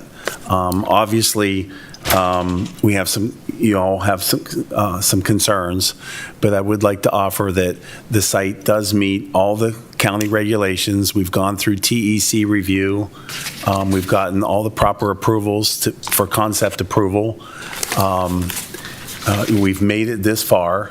Haven't skipped any ordinances, haven't tried to work around the system. We've worked with the county reviewers and the agencies. We believe the building and the site plan meets all the ordinances. I do sympathize with the fact that you're asking, maybe asking for a traffic study, and that's most likely something we can work with. But the way the adequate public facilities ordinance is set up right now, this is, we've done what we're supposed to do. The building meets the zoning requirements. We meet parking calculations. We meet landscape calculations. We will meet stormwater management ordinances, forest conservation ordinances. Everything that we need to do, we have done. I think based on that, we would greatly appreciate your blessing to this project. And all the concerns that the folks have, I do sympathize, I do hear it. But as all of you have spoken, these issues that they're speaking of are issues on hundreds of intersections throughout the county. And all the southern Maryland counties, we all have the same issues where people drive too fast and don't follow the speed limits.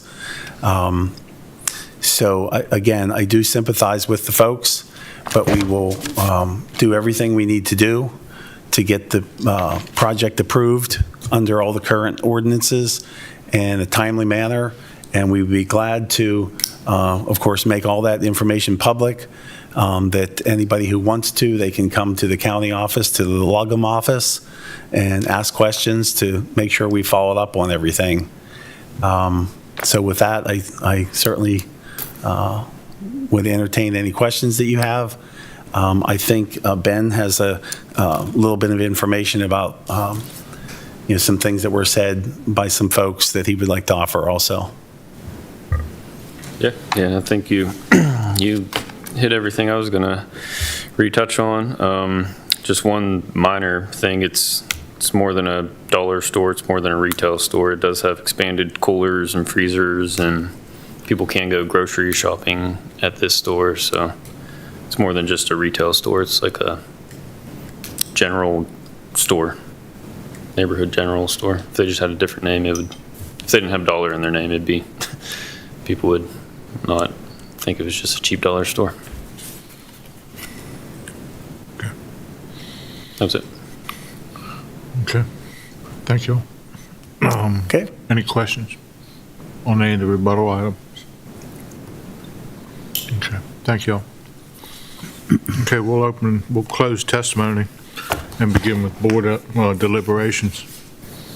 I can pick you one at a time, or somebody can step up and just give us your take on this as we work our way toward a motion. Yeah, I'll go. I don't have any problem. I stated my couple concerns. And I know State Highway looks at things through calculations and counts, and sometimes, as Mr. Sinclair mentioned, we look at things through a little bit of personal knowledge, of the area, since we all live, even if you didn't live down there, you live in the area.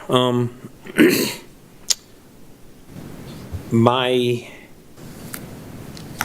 biggest concern is the northbound turn lane getting stacked up and cars impatient to wait, can't get through the intersection, so they dart over to the intersection or pull out and go north when there's still cars in the turn lane. I don't think a traffic study would address that. They may address a little bit of stacking, but the intersections would pass with the formulas that the county and the state uses. And I would like to say to everybody here, unfortunately, in a lot of these incidents, common sense doesn't play into things that happen. They meet if an applicant, any applicant, meets the comprehensive plan and the zoning ordinance, and they go through every approving agency, county highway, state highway, health department. The one thing that sometimes we hinge our decisions on is, does a project promote the health, safety, welfare of the general public? So that's what we do sometimes. I do know that turn is, if approved, would be very troublesome. As the last gentleman who spoke, and I can't remember his name, and I apologize, Brett, as he mentioned, if you have a trailer, and I have both, a trailer that I pull behind my vehicle and a boat, and if there's cars in the lane leaving Sandgates Road with that curb there that's from the Montana, the old Montana, the brick building across the street, you have a really difficult time making that turn without hopping that curb. And I just see that as being more and more of a problem for the bigger vehicles. I mean, there's plenty of commercial traffic in and out of there. There's trash trucks, private trash trucks. There's Mr. Dietrich's tractor trailers. We have the two restaurants, and they have food trucks a couple times a week, but there's daily seafood. There's a lot of boats and trailers and stuff in there. So, like I say, how we address that, I mean, we could certainly ask for a traffic impact study, and maybe we could address some of them issues back to State Highway if the board chose to do that. At the same time, maybe we could address back to the applicant for a final answer would be some of the coverings on the building, the outside, like we spoke about being, a tin building instead of brick facade or something, or whatever. So just my couple observances on what we've looked at and talked about. So that's all I have. Mr. Fazekas? In my 3.5 years on this board, this is the first time we're considering a project where people have testified they've had loved ones die at the intersection of the project. And I take that with heavy heart. And that's nothing against the applicant, but it's a consideration. And as Joe said, we have to consider the health, safety, and welfare of the general public. And without any more information about the traffic at the intersection, without a lengthy study about the safety, about the actual speeds recorded, about the turning, about, there's just not enough information here for me to be comfortable for something like this to go forward. I'm not saying the project itself is not doable. I'm saying that there's not enough information. And I have grave concerns at this point from what I've seen and from what I heard. That's all I had to say. Mr. Evans, you have anything? Always. So, I agree with what Mr. Fazekas just said. I've been here a while, and so, I take into consideration the rights of developers and landowners and all that. But then the other side of it is that I don't always agree with the state of Maryland, State Highway, and I'm always disappointed in comments that are one paragraph. I understand this concept. I mean, I get that, but we've talked about access. Joe talked about the queuing up. And I said the dead spots, which are a problem. Brett talked about being able to get a trailer in and out, without, this traffic backing up. And I don't know that a traffic study would be as helpful as we'd like to think it would be. But again, I would agree with Mr. Fazekas. I would like to see more information with regard to what the state would do with that intersection. I mean, how can we make the intersections safe or safer? And I'm not trying to put the burden on this applicant. That road was there a lot longer than the applicant when the applicant showed up. I mean, you have to deal with what historically has been there for decades. And unfortunately, this board has to deal with that as well. I mean, we didn't build the road, but we listened to each one of these, sort of one at a time. And again, I've always been a property rights person. Everybody's, Brett's, yours, everybody's. But when it comes to building something that that I might look back on and say I could have done something differently or have done something better, so that there wasn't a mishap there. I want to make sure that we have done as much as we possibly can, and I don't want to put an unnecessary financial burden on the applicant. Again, you guys are going to have to deal with what's dealt you. I mean, it is what it is. I do think that there's probably some ability for the state or somebody to engineer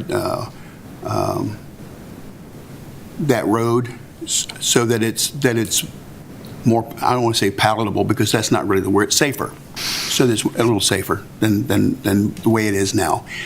And I don't know what that means. I don't know. I mean, I'm not a traffic engineer.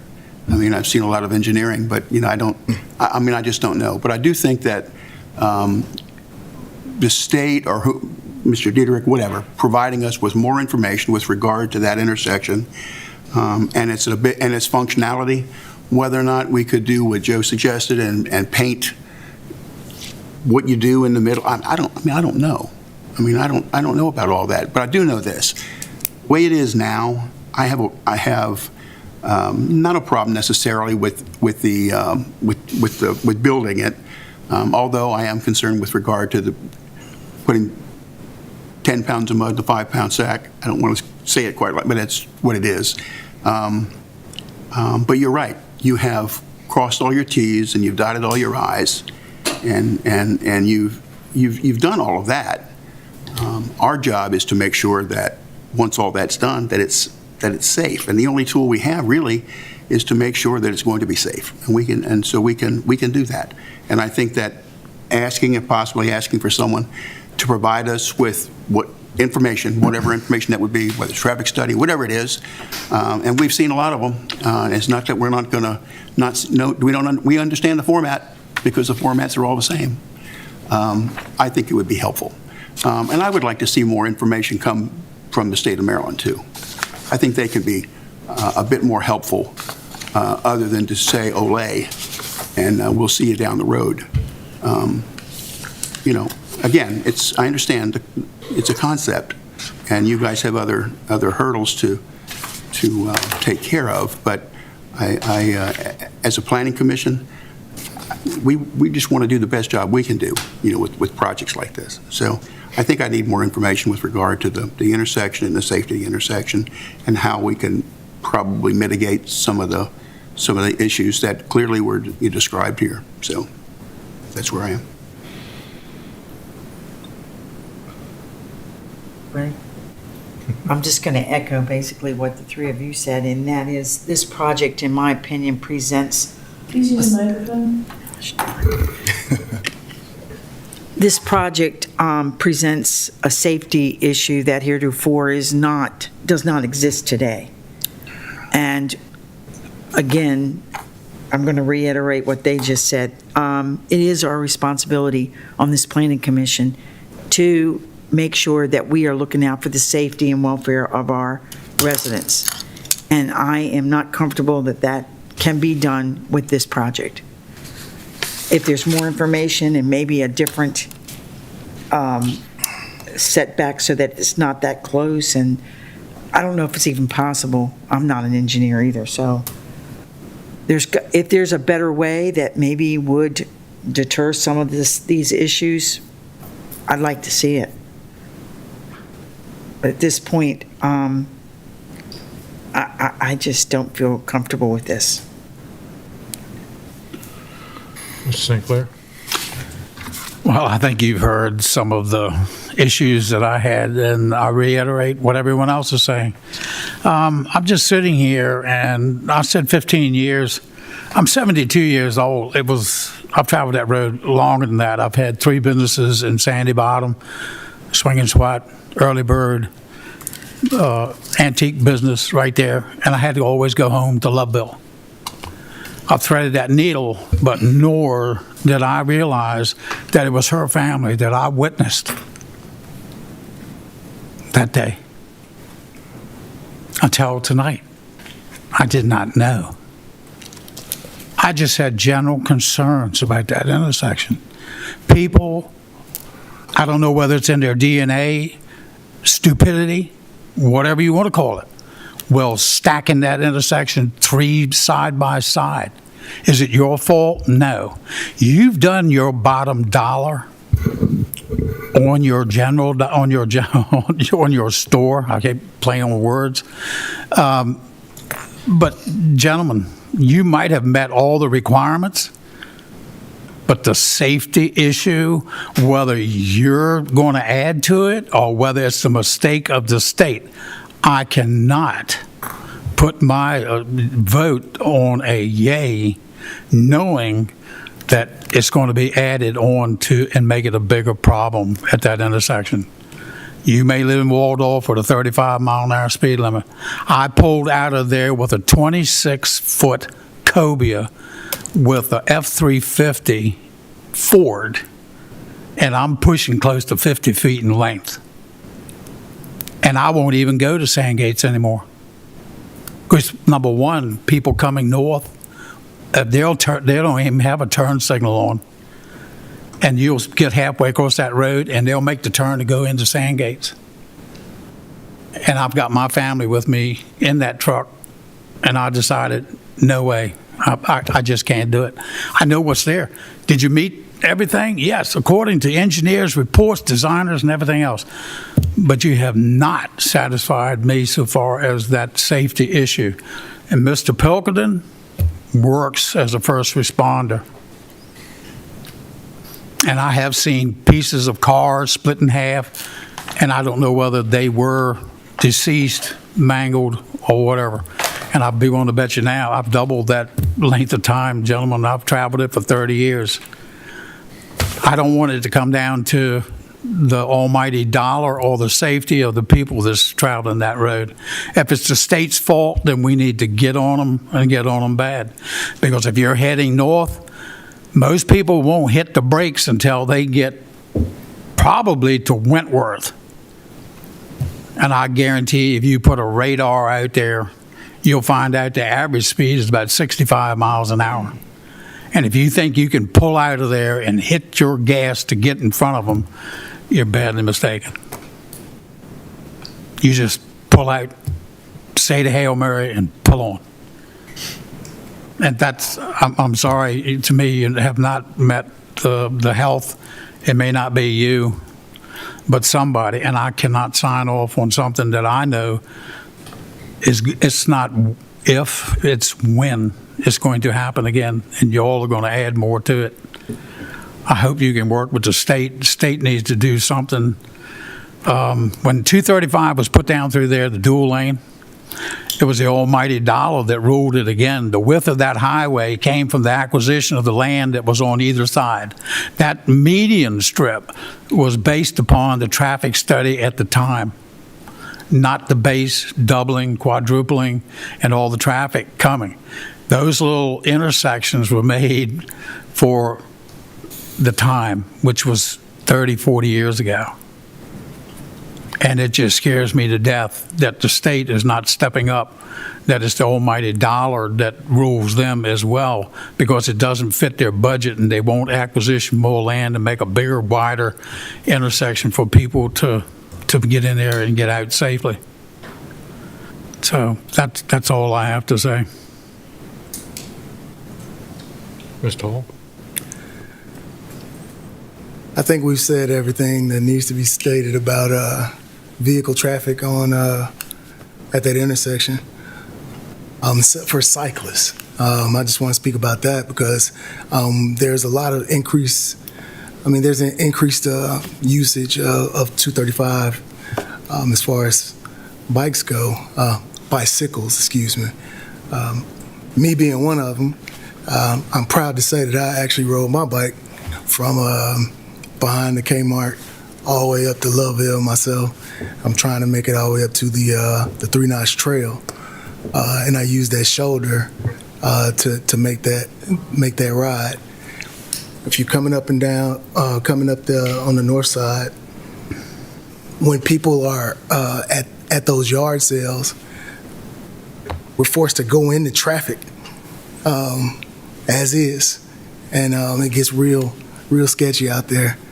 So I can't even imagine moving traffic coming out of a store right there at the corner while I'm riding my bike up 235.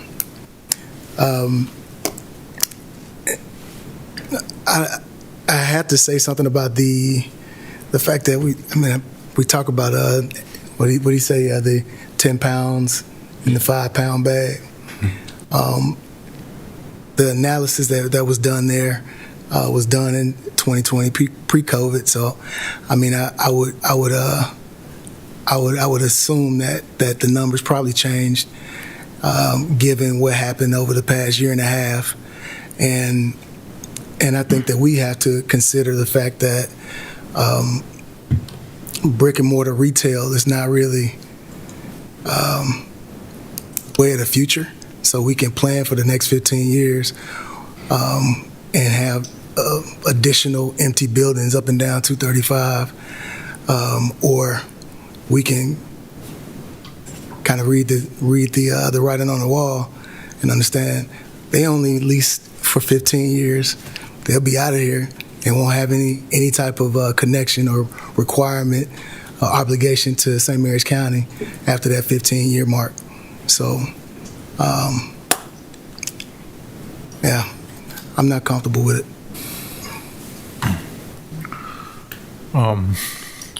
From the beginning, when we started talking about the entryway, I was kind of disappointed in the applicant. The only way to really fix that intersection is to give up some of your property to do that.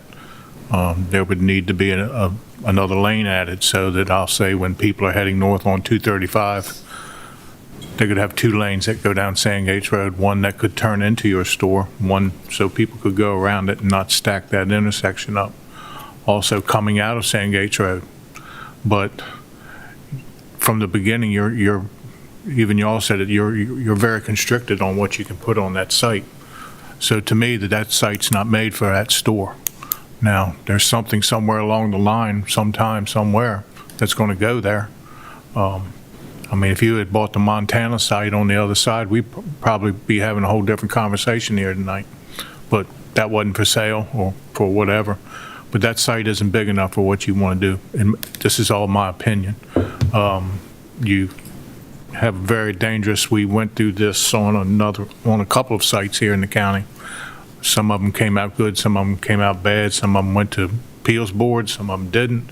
But in my opinion, that site is just too small for the traffic that is involved with that intersection. On top of that, there was no real regard for the neighborhood. There's some nice houses. Mr. Pilkington's got a really nice looking house right down the road. I mean, they're coming in and out of there. And you have a nice church, as I said. Even the businesses, they keep themselves very, very neat up there. The Amish businesses, everything. It's a nice little place up there. And then y'all wanted to, put a tin building in with no regard of what faces the neighborhood or anything, and just I'll say the bare minimum on a 235 side, just because you said there's traffic that goes by there fast, wouldn't be noticed as much. So I was somewhat disappointed in that. So with that, I can't support it. So with all 7 of those being said, I can see how the board's leaning. Does anybody want to make a motion? Well, let me just one point. Just maybe get a consensus from the board. As opposed to an outright denial of this project, would you want to give the applicant an opportunity to go back and approach State of Maryland, maybe do a traffic study? I mean, I'm just, if you think it would be helpful, if they, could come back, or if they would do it. I mean, as opposed to voting to deny it, vote to continue it, and have them reach out, and then they will either reach out or they will withdraw it. Can I ask a question, Mr. Chairman? Yes, sir. We've all sat here tonight and said that a traffic study would not bear the information that was witnessed here tonight by the people that came out in the public. But Joe, If the traffic study shows that it is super fine, it's a A rating, and in my heart, Merle, that gives them the right to move forward if we say, based upon the traffic study, you can move forward. I don't think it says that at all, Joe. I understand that we have said we don't know what the traffic study, I'm not a traffic engineer, Joe, neither are you. So I don't know what the traffic study may or may not yield. I don't know. It may come back and say, look, there's nothing we can do. At that point, it's going to be denied. I mean, so my point is only this. My point is, we take a vote, without that consideration, my guess it's going to be denied. It was a question. It wasn't, I didn't make a motion. I just asked the question, would it be beneficial to do that? And if the board believes that it's no, then it's no. I mean, so, I'm not, I'll vote however I vote. But it's just I don't know if a suggestion. I don't know either. Site analysis would help, but a state highway investigation might help, but if it's going to hurt you because it's going to cut into your lot. They're not going to cut into the Montana lot because the Montana's not hurting a soul, so they're not trying to build something. But if we don't agree, I mean, if we don't agree to get more information, I'm going to vote no. I don't have a choice. I don't have enough information to vote yes. Well, I mean, we can ask the applicant, do you feel comfortable?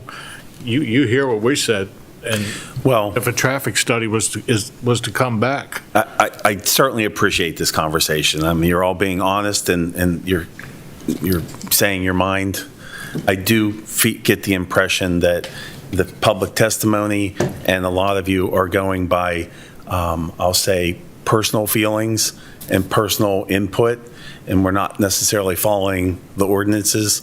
That's what I hear. Maybe I'm not hearing correctly, but I do get, the stories that we heard tonight and that you can attest to, you could probably say about a lot of intersections in St. Mary's County, probably more intersections than not. So I think we need to keep that in mind. If you deny this, we are denying the use of this property, which is what it's zoned for. As I've said, the zoning ordinance allows what we're doing here. I certainly appreciate that you may be asking for a traffic study. There is some right of way that we could possibly widen those radiuses out front without encroaching on the Montana's site, so we probably could do something there, and I've already said that we would, if needed, go to the state and talk to them about what, if anything, could be done with the crossover, which I think is probably where most of the problems lie. I hear all these problems, but yet everyone still lives here and everyone still uses the intersection. If it was that bad, you probably would have moved away. So what I think I'm hearing is that what's happening at this intersection happens at many intersections. People are driving too fast. I can't control that. None of us can control that. Perhaps if a light was put there or a light further down the road, it would slow down the traffic a little bit more. This one parcel of 2 acres, no matter what's put here, isn't going to be able to afford putting a light there. And I'm not so sure that's the answer anyway. So I appreciate your honesty, and I can almost hear how the vote's going to go. I would like to respectfully ask that if I think it's going to go the way it's going to go, that perhaps we would continue it. I could consult with my client, and perhaps we could come back in a month or two and, give you an update on what we're, if we have a plan, if we're going to proceed with a traffic study, I'm certainly going to consult with the traffic consultant that I use, that you all know very well. If there is an opportunity to solve the problem or make it better, then, perhaps that might be a way to go. If nothing happens, the intersection's staying the way it is. So I think y'all need to keep that in mind, that if nothing happens, nothing is going to change. And I find it very difficult, because I'm involved, I've been doing this for 35 years, that it's hard for the citizens or your board to petition the state of Maryland to fix that intersection. How it's going to get fixed is if a developer helps fix it. Or perhaps a road pool, maybe 2 or 3 other projects come along and we all do something. If you deny this project, nothing's going to happen. The status quo is going to stay the same as it is. I personally agree with Mr. Evans that we should give the developer the opportunity to answer the concerns and questions that we had, and there may be more. I think I personally don't think a traffic impact study is going to show much, but I would like to see a traffic impact study because it does show other things than the movements. It shows stacking distances and stuff that they anticipate from the new business. So I would think that we would want to know the traffic impact study and have it. I would think that some of the board members, I would personally, through Lugum, of course, send Mr. Hunt or Brandy a concern, can you reach out to State Highway and address our my stacking concern on the 235 turn lane and the general concepts there. I don't think that your project is going to do much for the middle of the intersection. Once you get out into the middle, that's a mess now anyway, but I still have a concern that Mr. Varga brought up about the vehicles stacking up on 230. It only takes one to stack up trying to get into the Dollar General site, and if there's 15 cars trying to get the other way, if they can't move to let them in, then it's still going to be, it could be a few more vehicles coming in and stacking up. So I would personally want to see a traffic impact study. I would myself, and I'm sure some of the other members may send Mr. Hunt some info that we would try to get from the state. That would be one for me, is to see if what their thoughts on this kind of stuff is and what kind of difference exterior of the building could you provide. And then there were some other questions that some board members may have, but I would think it's, my opinion is to continue, give the applicant the time to answer the concerns and then possibly come back. But like I said, I'm just one person up here. And if I can interject, Mr. Van Kirk and Mr. Evans, I don't think any amount of study right now is going to come up with a solution, at least when we're looking at it with the microscope with this particular project in mind. And to correct the applicant, there are other ways traffic can be corrected. We do have an MPO, we do have other state funding where we can make this a priority, just like we've been trying, although it hasn't happened yet, to make the Thomas Johnson Bridge a priority. There are other ways without development that these things can happen, and it's when the community comes to these meetings and they speak up and they tell their people who represents them in Annapolis, and they speak up and they say, we want this. We're sick and tired of people having accidents and hearing these things and seeing these helicopters and losing our friends and families. These things can be corrected. I think, unfortunately, the owner of this property is going to have a hard time no matter what they come to develop with the existing conditions. And the existing conditions are not the fault of the property owner, but it is any kind of development. The word development, is progress, is going to generate traffic, even if it's just one car a day, even if somebody said it's not a chain store but a mom and pop.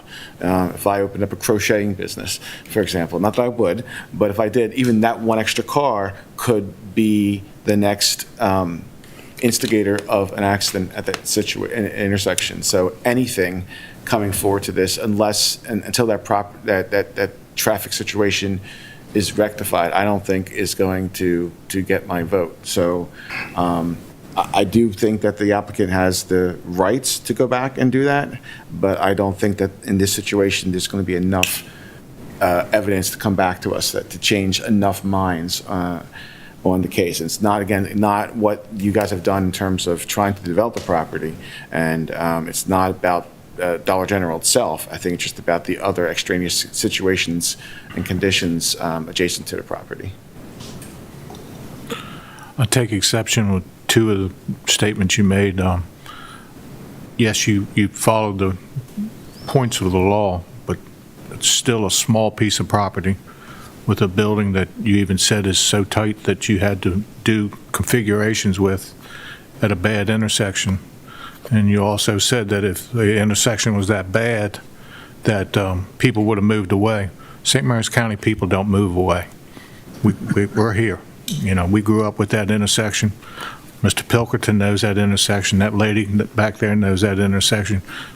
I won't say we just deal with it, but we're not going to go away.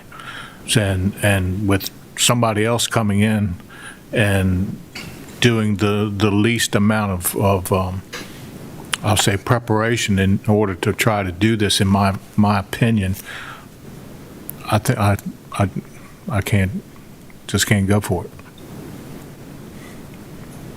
As I said, St. Mary's County people don't move. We stay. People move into the county, and then they stay. My point was and is that by doing nothing, it's not going to solve a problem. Yep. The problem's not going to go away if that's. Well, that's what I mean. We deal.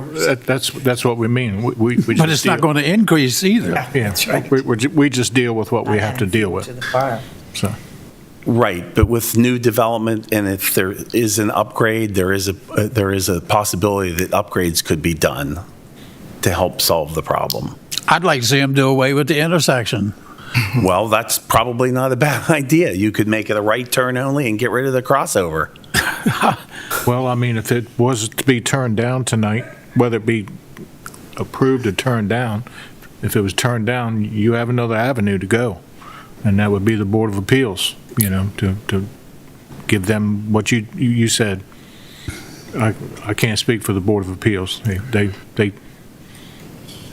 I don't want to say it. They just think differently than we do. They have a different set of rules they have to follow. But you can hear basically what this board thinks tonight. And I hope if it ever went to the Board of Appeals, they listen to what we have said tonight. You don't always have to. Sometimes it's the spirit of the law that has to be followed. The state of Maryland is a number cruncher. They were not there when the accidents happened. There is a formula, and everybody keeps alluding to it. Is it based upon one more person getting killed? Down in Sandy Bottom, the light right there at the Early Bird went in because a Mr. gentleman that I know got killed there, and they said, well, we'll finally get our light. I don't want to have that type of statistics when I'm sitting here and I've witnessed it for 30 years. Yes, you've done everything according to the rule. The only thing is whether the state's done it and you're going to add to it. You said if nothing gets done, it's going to remain the same. But I don't want to see adding to it. And that is a given, that you will add to it. Chairman, Any other discussion? I'd like to make a motion. Go for it. In the matter of concept site plan 20-132-00012, Dollar General Mechanicsville, having accepted the staff report and having made a findings that the objectives of section 60.6 of the comprehensive zoning ordinance have not been met, and knowing that the reference project has not met all requirements for concept approval, I move that the concept site plan be denied. I have a motion. Do I have a second? I second.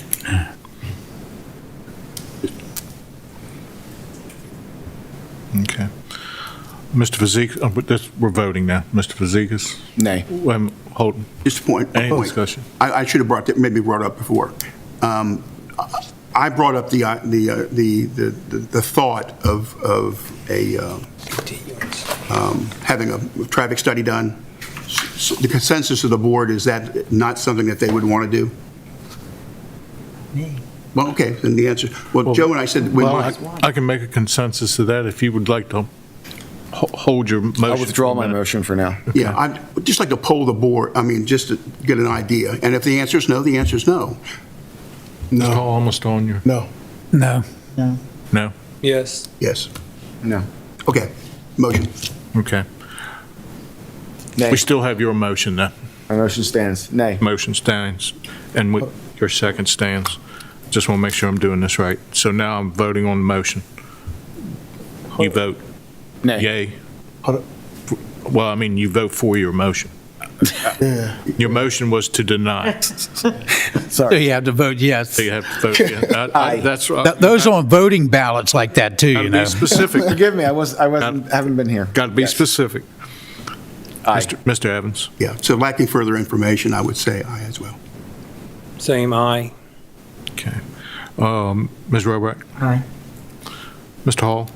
Aye. Mr. St. Clair? Aye. And I also vote aye. Okay. Thank you very much for your time. Thank you all for your patience time. also. Good luck to you. Thank you.